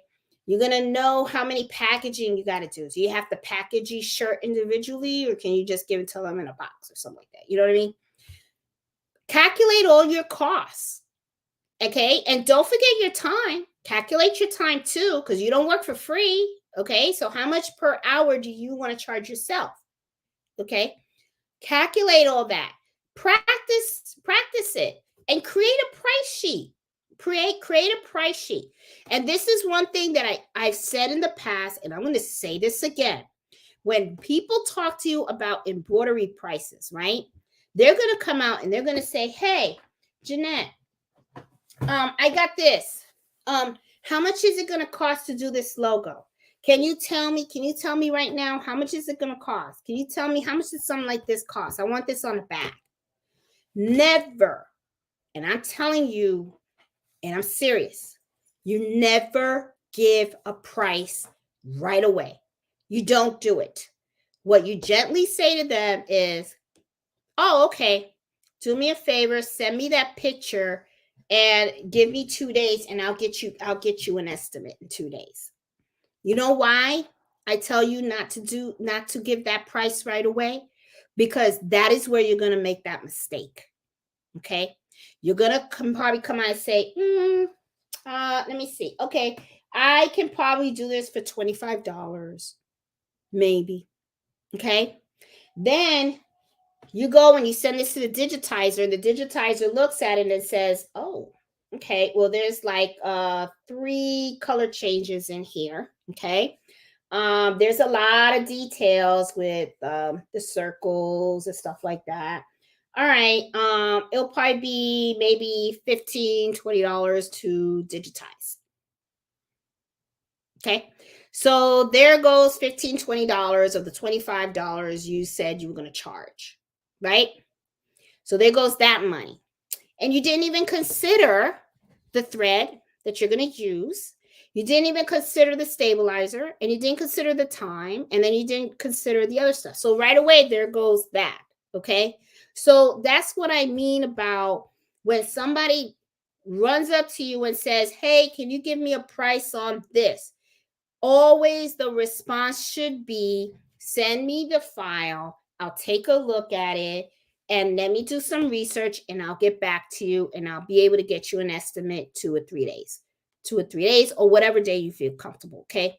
You don't give prices off the cuff. You need to talk to the digitizer first. You need to see how many stitches are on there. You need to see how long it's going to stitch. You need to see what type of material they want you to actually digitize on. And this is the other thing too. Be very careful, because sometimes people will come out and say, oh, I just want a shirt, but they didn't tell you the fabric of the shirt, because sometimes depending on the shirt, you might have to do double stabilizer, or you have to get another type of stabilizer depending on the fabric and the fiber. Okay. So, they may come up to you and bring you a silk shirt. Now, I do not do silk, because silk is very, very slippery. You have to run the machine very, very slow, and you have to be very careful with puckering with silk. So that silk is something that I do stay away from. Okay. I did do one embroidery in silk. It was for a good friend of mine. It was something that was really special for her. And I made her buy 2. And I told her, just in case I mess it up, then we have the extra. And I just took my time, but she was my friend. She was my friend, and I did it for free, for the simple fact that it was a gift. I wanted to gift that to her because she got her doctorate, and it was something that I really wanted to do for her as a present. So, because she wanted this, and she was going to pay for the embroidery, and I said, no, I'll do the embroidery for free, not a problem. But there's a lot of things that have to be considered, and you don't have all the details. So don't let somebody bum rush you. And I say bum rush, like they just run up to you and go, can you tell me a price, please, please, please? Can you tell me the price? I need to know the price now. And then next thing you know, you give them a number because you think could be right. Okay. And then what ends up happening is you just screwed yourself. You just screwed yourself, because, and you know what? It's going to be harder for you to go to that customer and say, I know I told you this amount, but after doing all the research, the price is going to go up. Then they're going to look at you like you shady. You want to avoid that. Avoid it. Okay. So seriously, when they ask up front, don't, I'm telling you, Becky, Miss Max, don't do it right away. I don't do that. And let me tell you, people have done that. They've done that to me. They bump into me in a restaurant or something like that, or I'm out walking mellow, and they're like, oh, Jeanette, how you doing? And they go, wait a minute, I want to, and they go upstairs, they grab something, they come back down, and then they're like, how much it cost to embroider this? And I'm like, can't do it. I don't work that way. I don't work that way. And I tell the customers, this is, after you tell me what you want, and I talk to the digitizer and all that kind of stuff, I'll come up with the price. But I tell the customer, and because this one lady did this to me, she did a drive-by, and dropped the bag in my front door. Didn't come in to look at the threads or anything, and I'm like, and then I couldn't get a contact with her. Tried calling her, she wouldn't call me back. So I was like, okay, she paid me already. She already paid me. And I was like, well, I sent her text and I was like, and I told her, I said, I really wish you didn't leave the bag. I would have loved to have met and talked with you because that makes a difference. She could have had the fabric and I could have taken the thread and put it right on top. And I could have showed her how the stitch out was going to be, and then when she came back, she picked it up. She was kind of like, oh, that you could barely see the name because she picked a color that was so light. She should have picked a dark one. And a lot of times, I'll give some recommendations, but sometimes I don't like to give. And I tell customers, I go, this is really your product. You pick the color, but do consider this. And I'll, like I had another lady that she bought a dress. It was white and pink, and then she wanted the initials in pink, and then she said you could barely see the initials. Well, of course you can't see the initials. The initials is the same color as the dress, so it's not really going to show the way she wanted it, and when she picked the color, I kind of told her that. I said it might clash and it's going to blend in too much, and she goes, no, I don't think it will. I think it'll be fine. I said, okay. And then after I did it, then she was like, oh. I'm like, so things that happen in the embroidery world, right? So, but, just don't, just have a drink before you meet with customers. That's all. Have a shot. Get a shot of Patron because, it's going to be like, whoo,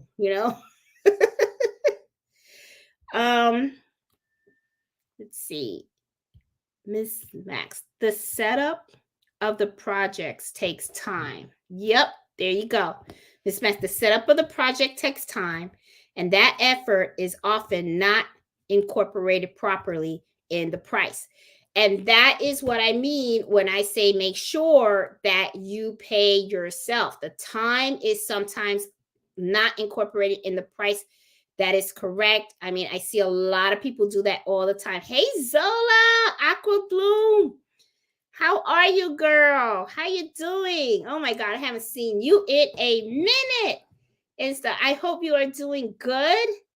And I know you had another baby, I think. I think you had another baby and stuff. Did you have a boy or did you have a girl? I'm just curious. I know you're embroidering for those kids and stuff. Annette, if you need a good digitizer, Fazil is the one that I use. He is part of our Facebook group, which is Embroidery Happy Hour Adventures. Very reasonably priced. And one of the things that I love about him, Annette, is, and that's one of the things that I always look for when I'm looking for digitizers, okay? I like digitizers, just like I like to communicate with my customers about custom embroidery work, okay? I like to sit down, have a discussion with them, and work with them. What I like about Fazil is he does the same thing. It's not like some other digitizers that I've worked with in the past where you send them the file, they digitize it, you send them the money, and then you go and you do your sample stitch, and maybe you need like a little tweak or modifications. You never hear from them again. Then all of a sudden, it's like they're gone because they're off to their next project. They're done. What I love about Fazil is I can text him at any time and say, hey, Fazil, I just did the test stitch. I need a little tweak here and there. He's on it. He's on it. He's like, got it, Jeanette. What do you need? Got it, Jeanette. Do you want it like this? Do you want it like that? I love the back and forth communication that I have with him. When you find a digitizer like that not only digitizes very well, but provides very good customer service, that is the one you want to have with you always. He's my number one man. I have others that I use, but I will only use them if I can't get a hold of Fazil. Okay. And Fazil will always be honest with me and say, hey, Jeanette, I'm kind of really booked up right now or whatever. Right. And if I need something like right away and he just has too much, he'll let me know. And then I'll go, okay, no problem. And then I'll go somewhere else. Okay. But I like Fossil. I like Fossil for that reason, because he knows how to communicate with his customers. And that is a very good, digitizer, in my opinion. His prices are reasonable, and he's very, very good at helping you to make sure that you are stitching out correctly. I mean, he's just really, really good at what he does. And I love the customer service. That to me is a big one. So yeah, Annette, if you give him a shot, I think that you will be okay. I mean, you'll love it. I haven't been on for a while. Y'all glad able to catch a live today. I missed you. You got to do another one. You got to do another channel. I mean, another video on your channel. So that way I can be on your lives and stuff. If you guys don't know, Aqua Bloom Boutique and stuff, she has her own channel too. She does children's clothing. Really, I mean, cute stuff. I mean, her designs are like out of this world. I love it. And I love the way she does her listings. Really pretty. She really does the good photography. You could tell the effort that she has put into that shop. So yeah, but you got to do another video and stuff. So yeah, keep that channel going, because I kind of miss you. I do and stuff. Let's see. So Anna, yeah, I mean, his name, Fazl's name, has been in the chat. Ruthie Hill had just here you go. That's his name, Fazl. I use him too. Yeah, Ruthie. I mean, he's the man. He's the man. He is the man. I'm telling you. He is the one to go to. He is very, very good. Andrew, yep. He is very, very good at what he does. He is very, very good. He is the guy. He is the guy to reach out to. Totally agree with you, Ruthie.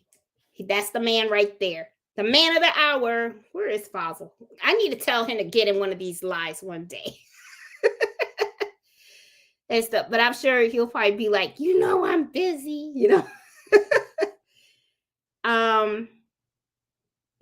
Let's see. Let's see. Oh, I'm glad you guys are liking it, Robin. Thank you. Sometimes I get like a little like, and you know what? Sometimes I tell my husband, I think one Friday night I might be on live, and then I'll be like talking to myself and stuff. But you guys are always like there, so I think I'm grateful for that. I think that is like so cool, and because I really love doing these Friday lives and sharing information with you guys. I really truly do. Even just coaching you guys to, staying with it, believing in yourself, having the confidence, and even showing you guys how to do things. I really do like that, because, and then when you guys even send me requests, I love it because it pushes me, because sometimes you guys give me requests of stuff that I'm not familiar with, or I never did it. And then I'm like, yeah, I'll do a video on that. Let's see how it goes. Let's learn together. Why not? And stuff. Because I know someone asked me about the neckline, and I did see some videos. And Lori Lummaker, she did a video on the neckline where she took a snapshot of the shirt and input it in Brilliance. I'm going to do a video similar to that, because I want to my video. What I want to do is I want to show you the method that she did it, and also do another method as well on the neckline, because I think a lot of people like that. So I think what I'm going to do is I'll probably take like maybe this shirt, and I want to do a shirt, and I want to put Latina on the neckline, because I thought that would be cute, So but I'm looking for a really nice font. So I don't know, we'll see.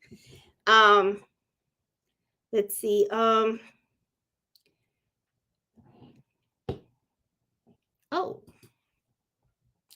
I've done that. I've allowed a client take advantage from a word. Why is Jeanette? Put a stop to it. It's true. Put a stop to it. Seriously.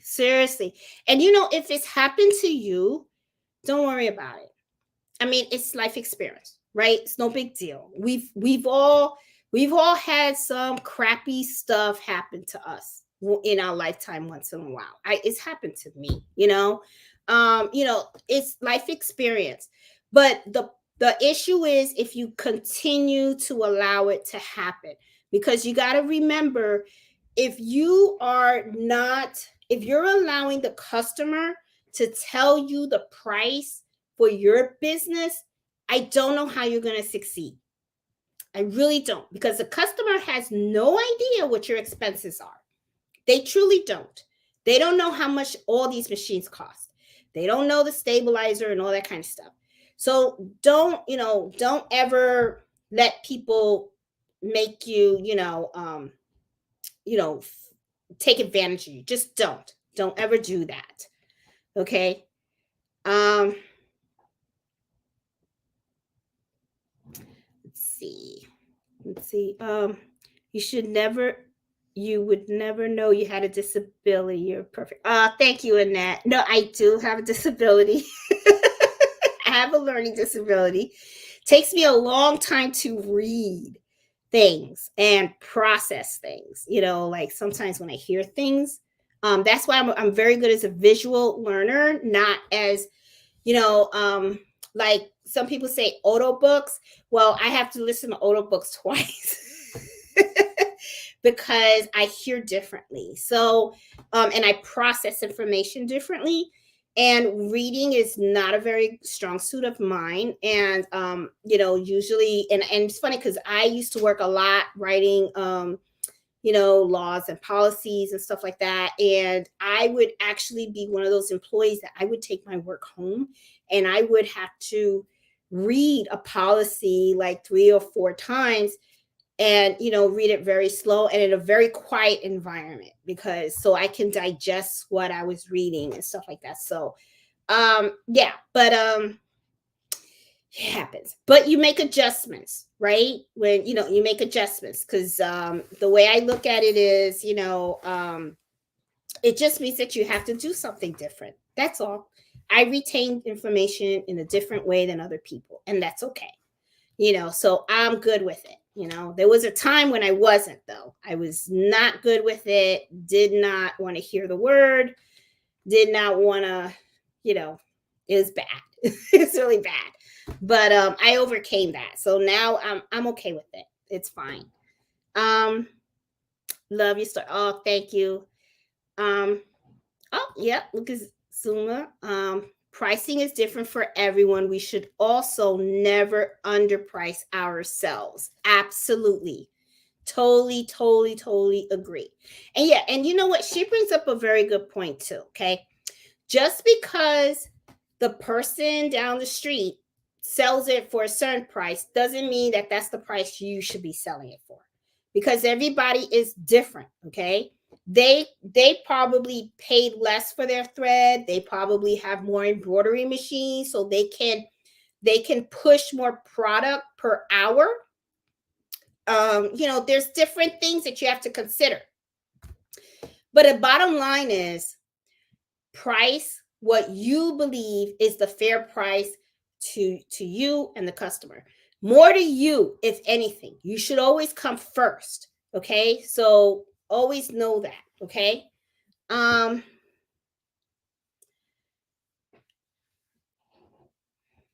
let's see. Sandra, we all have the same thing that we don't like about ourselves, to right, to feel that way, and you are okay. Absolutely. Absolutely. Okay, taking Nancy's taking some meds tonight. Oh my goodness. So it looks like my sister's calling it the night. Okay, Nancy. See you tomorrow at your live. I hope you're up at crafternoon and stuff. Oh, I like what Alice said. You don't have a disability. You have an empowerment point. You're such a great teacher and you learned all of this on your own. Wow. Thank you, Alice. I appreciate that. And so, yeah, Nancy went night night. My sister's gone night night.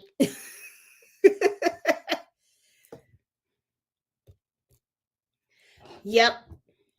Totally true, Cynthia. Her son has, you just have to find a different way to do things. It means that you have more than achieved that. Totally agree. Totally agree. Unfortunately, I didn't have somebody telling me that. And you know what's so funny? I always knew I had a learning disability until I was in college.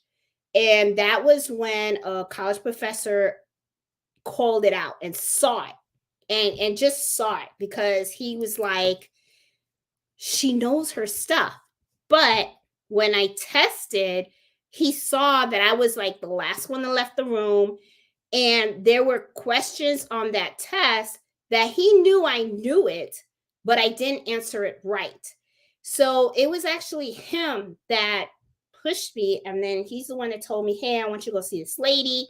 And then they tested me. And then they were like, oh my God, how did you survive all this time?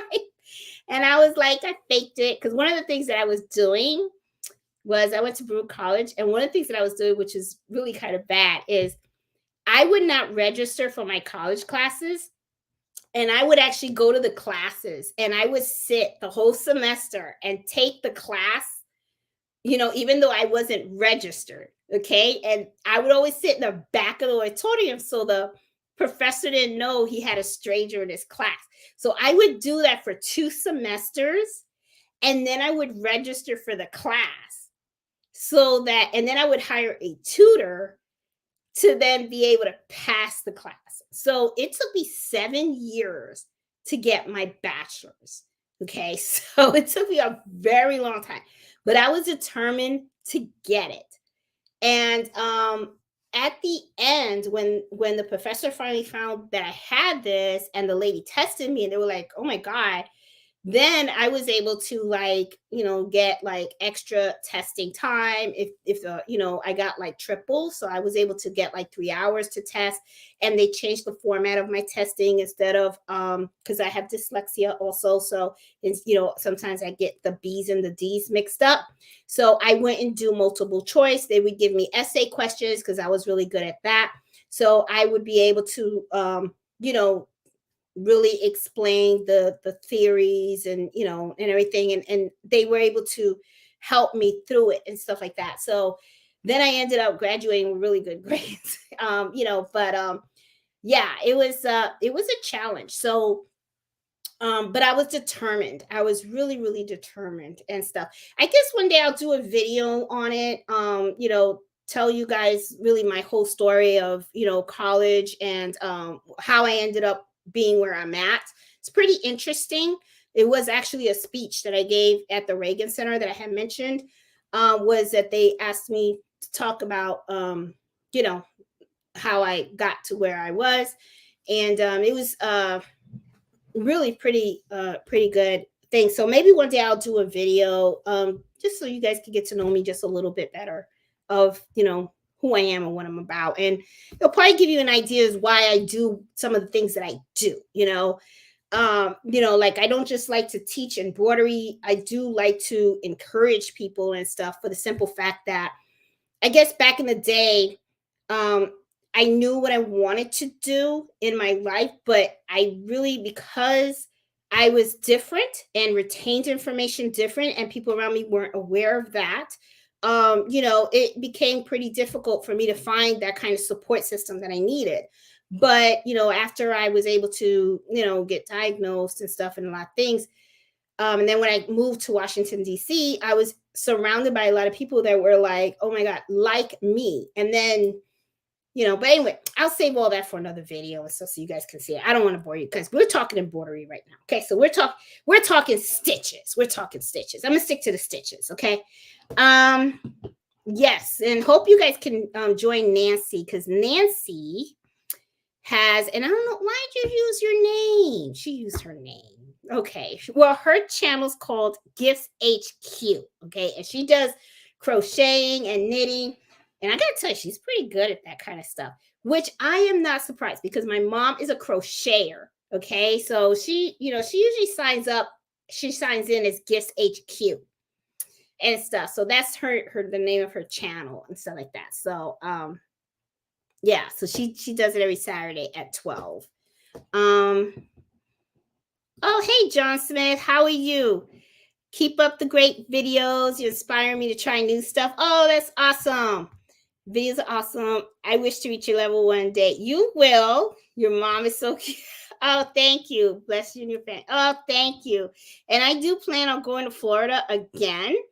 And I was hoping to see if I can get her to fly up here because she has never worked on a multi-needle embroidery machine. So I actually want to put my mom in front of these machines and then like videotape her. I think it would be a lot of fun and it'd be kind of funny, to like watch her because I know she would love it. I know she would love it.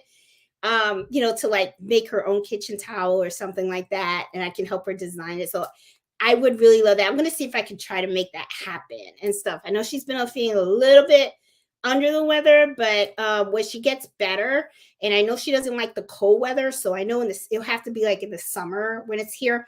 I'll fly her over here, and then maybe I can do a video of her working on my embroidery machine. That would be a lot of fun to watch and stuff. The two of us in here, and maybe I'll drag Nancy up here too. So I'm hoping to get them both up here, and we can do like a sewing day, and that would be really cool. Mom with her two daughters doing some sewing because I got enough machines in here for all of us so that we can all sew. So that would be kind of cool. So I want to see if I can make that happen. That would be a lot of fun. Let's see. Hey, Gail from Maryland. Oh, Angela didn't wear green today. Did somebody pinch you? Because that's one thing my husband said. He said for St. Patrick's Day, if you don't wear green, you get to get pinched. Somebody pinches you stuff. So I don't I don't know if that's true, and stuff. Hey, Linda, how are you? Oh, she just bought her first embroidery machine. Congratulations, Linda, and stuff. I have a whole bunch of videos that you can watch so that you can learn and stuff. Most important is to have fun. Enjoy that machine. Have a great time. Have fun, okay? You're going to learn a lot of stuff. Make a lot of great, neat things and stuff. Oh, yes. And Anna said, do you have a video on embroidering caps? Yes, I do. If you go on the YouTube channel, Anna, and you do a search just do a search for videos with hats. I have certain videos. I think I have 2 or 3 videos, something like that, on how to embroider hats on the machine. Now, I have not done a hat video on the embroidery machine, okay? And I do plan on doing that, okay? But there are a lot of hat drivers and hat hoops for multi-needle machines. I think the one I have is the basic one, but I think I'm going to do a video on that just in case somebody has that type of hat hoop and stuff. Because knowing how to put the hat hoop and the driver on the multi-needle machine could be a little tricky. But if you are looking for something on a single needle machine, I have some videos out there on that. So yeah, I do have it on the channel. Okay. Let's see. Oh, thank you, Leslie. I appreciate it. And I'm glad you guys are really enjoying these Friday evenings. I really do, because I know I love them. I think they're a lot of fun and stuff.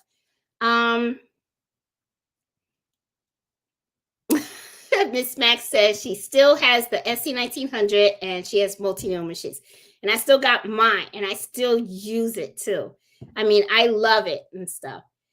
Hey, Denise, I'm afraid of my machine after I thought I was tracing a design and I bent the pressure foot when it hit the mighty hoop. I don't know how to use the darn thing. No, don't be afraid of the machine. Okay. You were tracing the design. Yeah, Denise, send me a little chat because I want to see what machine you're using. Because if you're using one that I'm familiar with, because I work with the brothers. So if you have one that's a brother, then I can try to help you out so that you can understand it a little better.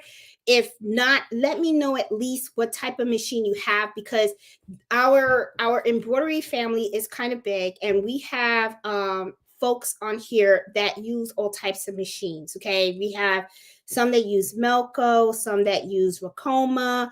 We have people that use Happy Machines, GSK. So, it's like, just try to, reach out and stuff and I'll see. But please don't let the fear stop you from learning. Okay. Because you're gonna have, regardless of what, you're going to make mistakes. Mistakes are going to happen. That's just part of it. Even those that have been embroidering for many years still make mistakes. Okay. My good friend Liliana, who lives in Minnesota, has been doing embroidery for over 20 years. And sometimes when I talk to her on the phone, she actually can show me stuff where she has like screwed up because the machine ate up the fabric, or she just was in a rush and maybe just didn't hoop something right or something. So don't be afraid of making mistakes, because I'm going to tell you, they're going to happen. I mean, it's just part of it. It's part of the business. I still make them. Okay. I make mistakes too. So, if you allow that, then you're not going to go far. So just know that it's okay. It's going to be something that's going to happen. It's going to be okay. And you're just going to have to learn from it. Look at those mistakes as opportunities so that you can learn to get better. Okay. So that's the only strong advice that I can actually give you on that, is that really don't let that stop you. Okay. Yeah. You have no idea how many people have, did something wrong in their single needle machine and they broke the needle threader and then had to get it serviced, or like you said, bent something and then had to go get a technician to come and fix it. It happens. That's what happens. You just can't give up. You just got to keep going. Okay. Just don't give up, Denise. Let's see.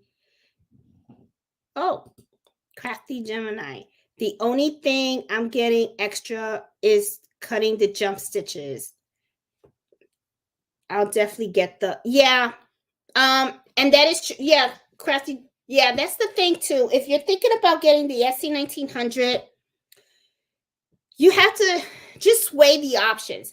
I did a video, okay, on the SC 1900 brother machine versus the SC 2000, okay, where I did an in-depth review of all the functions between these two machines. Okay. At the end of the day, the reviews results was that you get, it is a little faster. Okay. You do get a couple of more designs, and it cuts the threads for you, and it has wireless. Okay. So you got to start thinking to yourself, is the difference between the price is $500, right? So then the next question would be, are you willing to spend the $500 for those extra capabilities? Okay. Now, when I was looking at the designs, I believe you only got one extra design. You got to look at the video again, but I believe it was just one. Then it was the wireless. And I got to be honest, I was okay with putting the design on a USB flash drive and sticking it into the port and loading it on the machine. Wireless is nice, but is it something that was really like truly necessary? I don't know. It didn't, not to me. I have to be honest, I have wireless on my 10-needle machine, and I still use my USB drive because I prefer to do it. It's just a way that I prefer to work. Okay. But it just depends. Is it that important to you? Okay. So, and then now to me, the thing that really impressed me, okay, from the SC 2000 was that it cuts the stitches for you. The jump stitches. It'll cut the jump stitches for you. That to me was like, wow, that's nice. That's a nice capability. However, though, I asked myself the question, is that worth $500? To some people, it might be, right? But the thing is, see, I already have a machine and the machine works great. So do I really need the extra to buy an SC2000? No, because the SC1900 works just great. It works, and a lot of people are still buying that machine, okay? Because it really is good. I mean, they had Sewing Machine Plus does lives, and this week I found it very interesting that they had like some kind of sewing quilt thing going on, right? And they were showing machines throughout the whole week. When it came to the brother machine, the single needle machine for the 5x7 hoop, the one that they featured this week was the SC1900. Now I have to tell you, I asked myself, I said, wait a minute, the SC2000 is out. I didn't see them feature that. Maybe they featured it another day. I don't know. But I saw that they were featuring the SE1900. And I was thinking to myself, why would you push that machine? You should be pushing the 2000 because the 2000 is the newer version. Unless you have so many SE1900s in stock that you need to get rid of them. And if that's the case, then I would be selling them at a discount because I need to get rid of these machines because I want to sell the new versions. But when you look at the price at the SC1900, the price didn't drop. It's still like about $1,000, or I think now it's $1,100. I'm not sure. When I bought mine, it was like $1,000, and I know a couple of people that were lucky enough to get it for like $800. But now the SC2000 that has the one with the Wi-Fi capability and the jump stitches and all that kind of stuff, that kind of sells for $1,500. Okay. So to me, it's like, is it worth it? I don't know. But it depends on what you want. Because just like, when people reach out to me and they say, hey, Jeanette, what multi-needle machine should I get? Should I get this, that, whatever? I ain't going to tell you what to get. What I tell you is do your homework, do your research, look at what functionality appeals to you. What is it that you really, truly need?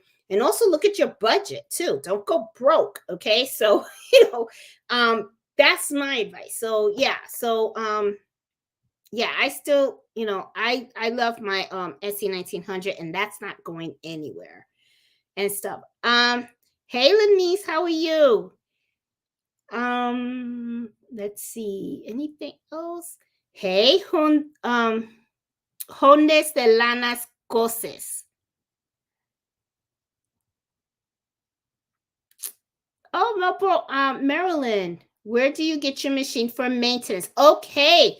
If you are in Maryland, I have someone that will actually go to your house and maintain your machine. His name is Justin Lucas. And shoot, I got his stuff right there. What I will do is as a matter of fact, yes, I can recommend somebody local. His name is Justin Lucas, and let me see if you can look him up. I'm going to type this in the chat. I'm going to type his name, Justin Lucas, and this is his company's name, SoTech. So you can Google him. He actually he does all maintenance on the sewing machines, and he's really, really good. He's very good. I know several people that are in our Facebook group that live in this area that use him. He is really, really, really good. Man, we are going on 2 hours. We're like hanging out. We're like hanging out here. Hey, Sassy, how you doing? Forgot about the time change. Let's see. Yes, in the DMV area. Justin serves the DMV. He does Virginia and Maryland and Washington, DC. If I haven't found Jeanette, Jackie, oh my God, my machine would be sitting in my spare bedroom. You better work that machine, Jackie. Don't let it wake up every morning, hug that machine. Hug it. Enjoying your work. Oh, thank you. I am so glad that I'm able to help teach you guys. Can you share the information that takes care of your machines? Had the info, lost it. I need to do deep maintenance on both of my machines. Yes. Okay, it's Justin Lucas. I put it on there. What I will do, Crafty Puerto Rican, I will take another picture of his business card and I'll post it on our Facebook group. Okay. And so that way, you guys all have his info and stuff. He's a really nice guy. He's really, really good. Let's see. Any other questions out there? Hey Sonia, how you doing? Hey Fatima, how are you? It does, besides the land capability. Yes, Valentina, it does. It has it. And if you don't have any machine at all, Valentina, and you don't mind spending the extra 500, honestly, I think I would do it. I would get the SE 2000 if because it's the same machine as the SE 1900, but you get them to cut your jump stitches and you have the latest machine. So, but just know that if you get the SE 1900, you know, you just got to cut your own jump stitches. But to be honest, it's like, I mean, you're supposed to have fun with embroidery, right? You're gonna, it's not like you can stick it in the machine and walk away anyway. So might as well. And the way I do it is I always cut my jump stitches as I embroider. Some people wait till the very end and then they cut it. I like to cut my jump stitches as I'm embroidering. That's how I usually do it. So, but yeah, so that's the only thing. Just weigh the two.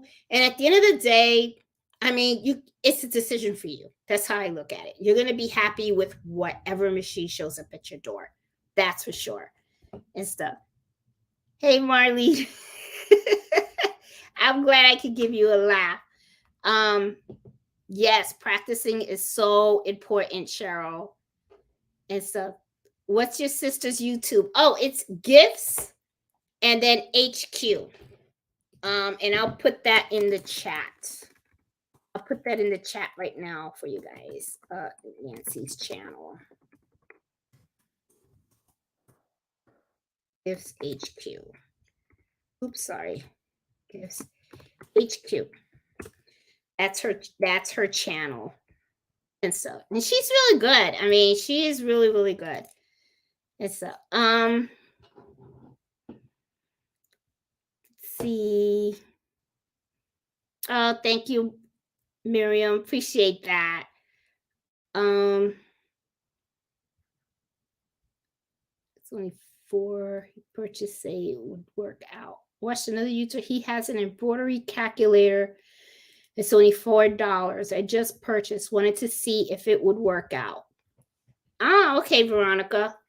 I've heard of embroidery calculators and stuff. I never tried them though. I never tried them and stuff. So they could be good. I don't know. Iris said, please don't stop making these videos. Fridays are my happy time with other hoopers. I won't stop, Iris. I won't stop. I will keep them coming for sure. And so I actually enjoy the oh, and this is it, guys. Write this down. Thank you, Crafty Puerto Rican. Appreciate it. This is the digitizer that we use. His name is Fazil, and the name of his company is Focus Logo Digitizing. And I believe he might have a Facebook page. I'm not sure, but he is in our Facebook group, Embroidery Happy Hour Adventures. He's really, really, really good. I like him. He's my favorite digitizer. He's always on the money. And so, and I think Crafty Puerto Rican uses him as well, and he's really, really, really good. So if you're looking for a digitizer, this is the guy. This is the one. He's awesome. He is awesome and stuff. Okay, it says, okay, Miss Banks has a question here. Yes, use the same. Yes, okay. Mighty Hoops. When you are using Mighty Hoops, yeah, I have a 6 needle and I have a 10 needle. I do use the hoops that I have fit both machines, okay? except for the 8 by 13, because it has different handles. Okay.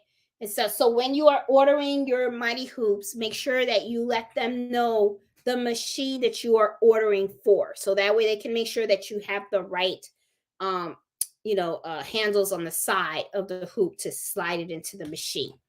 But yeah, and I love my mighty hoops. Love them. Expensive.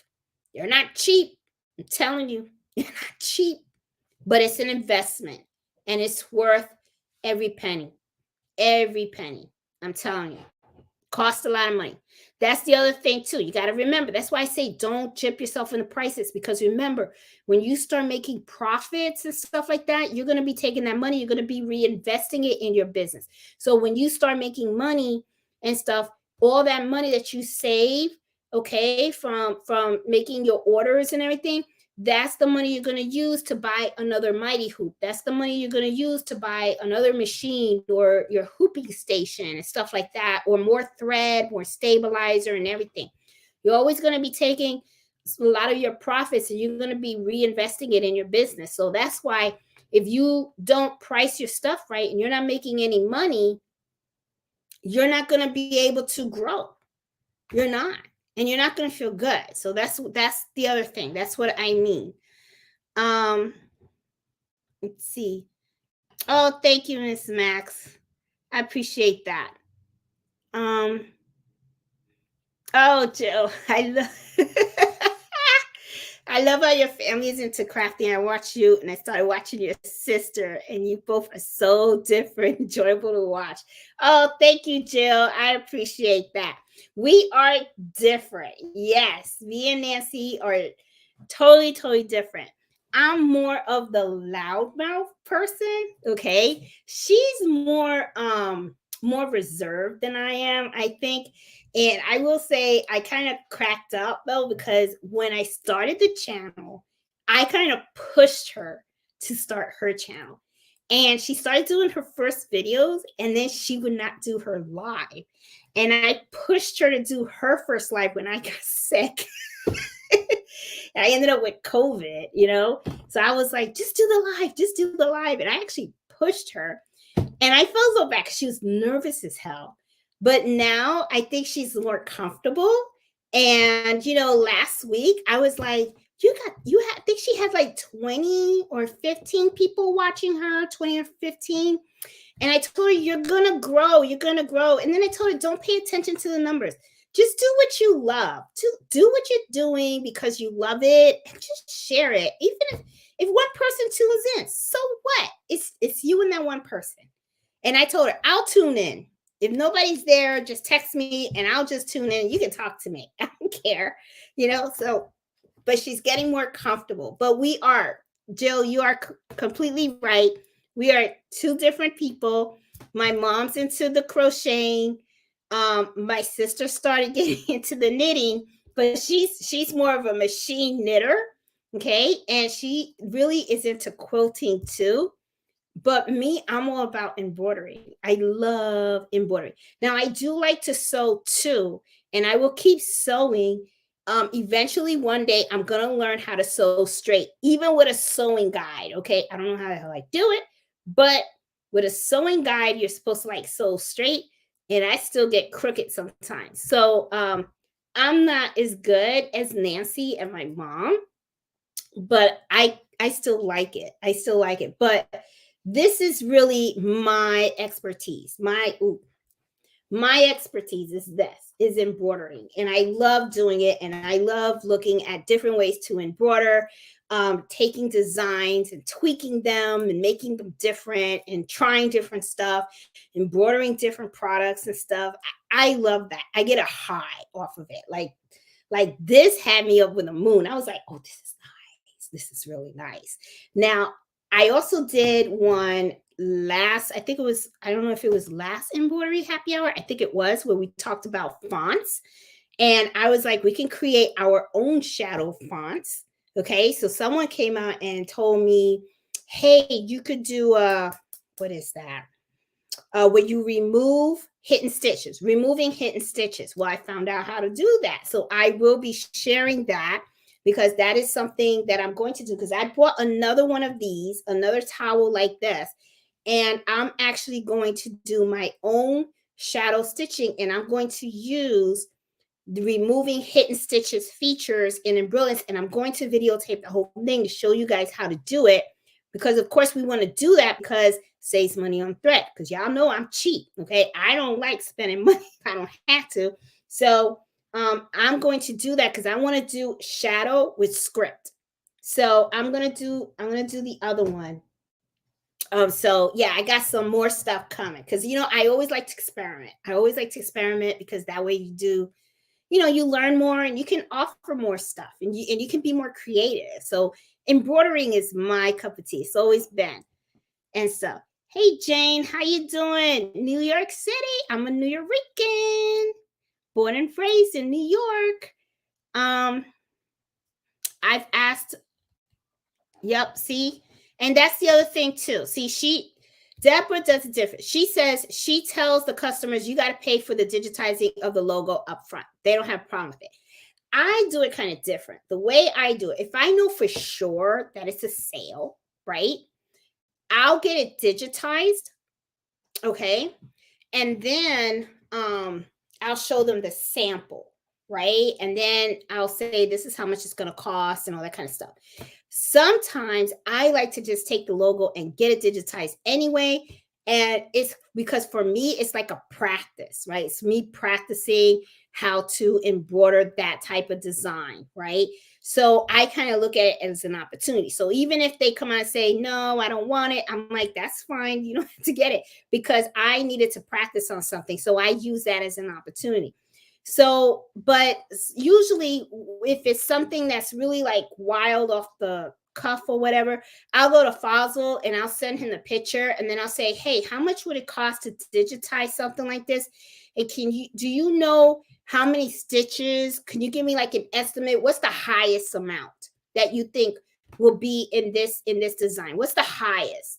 And he'll tell me. And when he tells me that, then I kind of know, like the amount of stitches it's going to be. And then I kind of got an idea of how long it's going to take to stitch.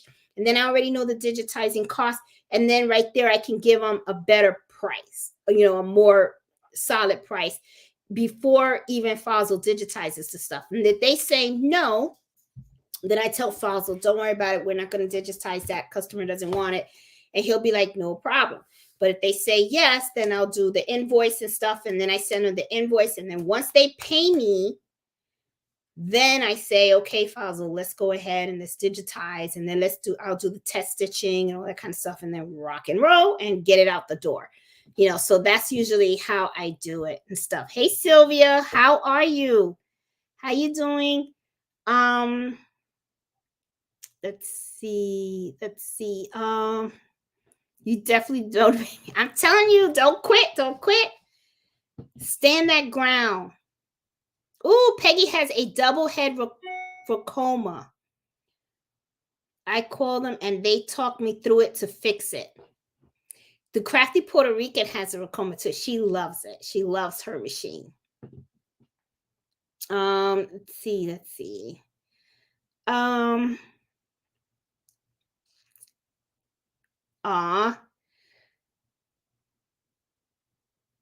Valentina, you're welcome. And have fun. Have fun embroidering.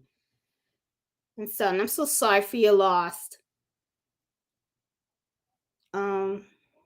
Yeah. Crafty Puerto Rican, he's the best. He is. What I really love about Fossil is the customer service.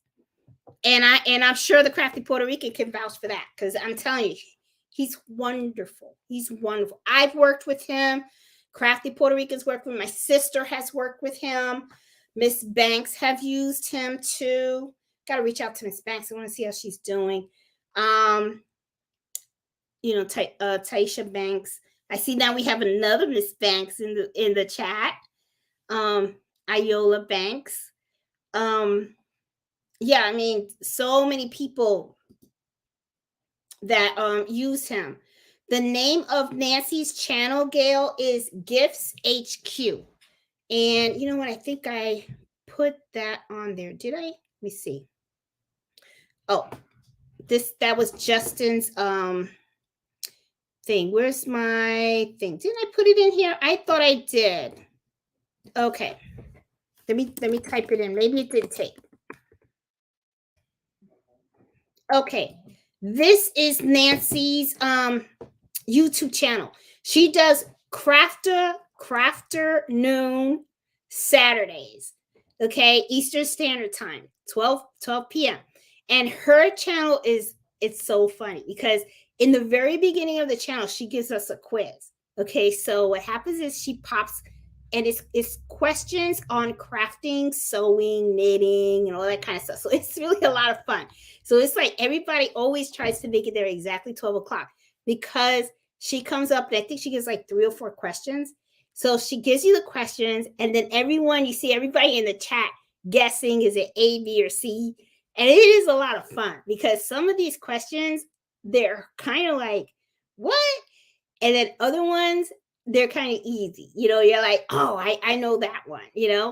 But it is a lot of fun. And she always does she does a lot of shopping at the dollar store. She's always looking for bargains on things that you could use to do sewing and knitting and all that kind of stuff. So she is really, really good. I tell you, if there's anybody that can save $1, it's Nancy. I mean, she's good at that. So, but it's a lot of fun. And yeah, I truly encourage you guys to watch her if you can. The highest I think she's ever had in viewers on a Saturday. Sometimes I wonder if it's the time, but it's okay. I mean, I think it's about, I think she's had about maybe like 20 people or 15 and stuff like that. I would love to see her get more people watching her and stuff, but now she's doing it every Saturday. And I think it's like so awesome. I like watching her. She's like really, really cool. And she teaches a lot of stuff, on how to do a whole bunch of stuff. I mean, she's like really, really, really good at what she does and everything. So if you're like knitting hats, knitting scarves, she's really good at that. And she shows, she has like a central machine and an adding machine, and it's those little round machines with a lot of different pegs. And it's like you just roll it. And you kind of sometimes see me in the chat when she's working out those arms, getting that muscle. So yeah, but it is a lot of fun to watch her and stuff. It's pretty cool. It's kind of fun. So just wondering, do you have a PO box?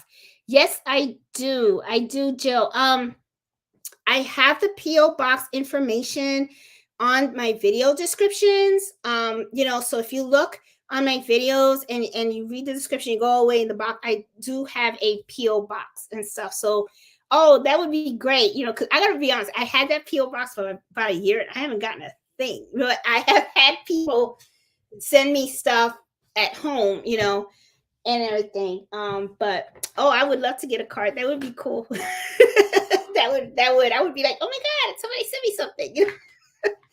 That would be awesome, Jill. I would love that and stuff. So, okay, guys. Well, I am going to call it the night because it has been like 2.5 hours. As always, you guys know I'm a talker. So, but I really wanted to share that topic with you guys today about, the must-dos that I have for myself. Because I wanted to share that with you guys because, it can be hard. It can be really hard when you're trying to start your own business and stuff like that. And there's just so many things to think about. And you really want to do well and stuff. And, when you have somebody that kind of tries to take advantage of you, it can kind of really be a downer. It really can. It can really take away from everything. And I don't want anybody to ever feel like, it's their fault or anything like that, or feel bad or feel that, they have to allow somebody to take advantage of them. There's jerks everywhere. I mean, that's just how it is. I mean, you're always going to bump into one, right? But the thing is, you don't have to entertain that jerk. And I don't really want to say they're jerks. Sometimes they just don't understand too. So maybe if you have the conversation with them and say, this is a lot of work, and unfortunately the price that you're asking for is not fair to me. you never know. It can be that, and then you can come to an understanding. But you will eventually sometimes bump into people that they just don't care. All they care about is them, and that's it. And I just don't want anybody to ever like feel like they should allow anybody to take advantage of them. There's plenty of work for everybody. There's always going to be someone out there that's going to want embroidery. You don't want to place yourself in a bad position. And you don't want to be known as the pushover, because people talk, trust me. So if you allow someone to take advantage of you, and so they talk to somebody and somebody needs embroidery, what they're going to come out and they're going to let that person know. They're going to say, oh, go to this person, they're really, really good, she's going to give you a price and you can talk her down. And people talk. Okay. And then before you know it, don't be surprised if the next person that comes through your door tries to talk you down. Then you're going to be like, what the heck? Am I working for free? And we don't want that. We want you to enjoy what you do and to be successful. So guys, I am going to let you guys go so that you guys can start enjoying your weekend and turning on your sewing machines and your embroidery machines and do your thing. Okay. And I will talk to you guys next Friday at 8 o'clock. And I am still going to be pumping out those videos. And I think you guys that have been subscribed to my channel kind of noticed I kind of pumped up quite a bit of videos this week. But I'm going to keep doing that too, because I really want to, keep going. I really want to keep going. So, because I love what I do. So I will talk to you guys next Friday. You guys take care, and I will see you guys Friday at 8 o'clock. So talk to you guys later. Please be careful. Take care of you guys. Love you all. And I'll see you later. Bye.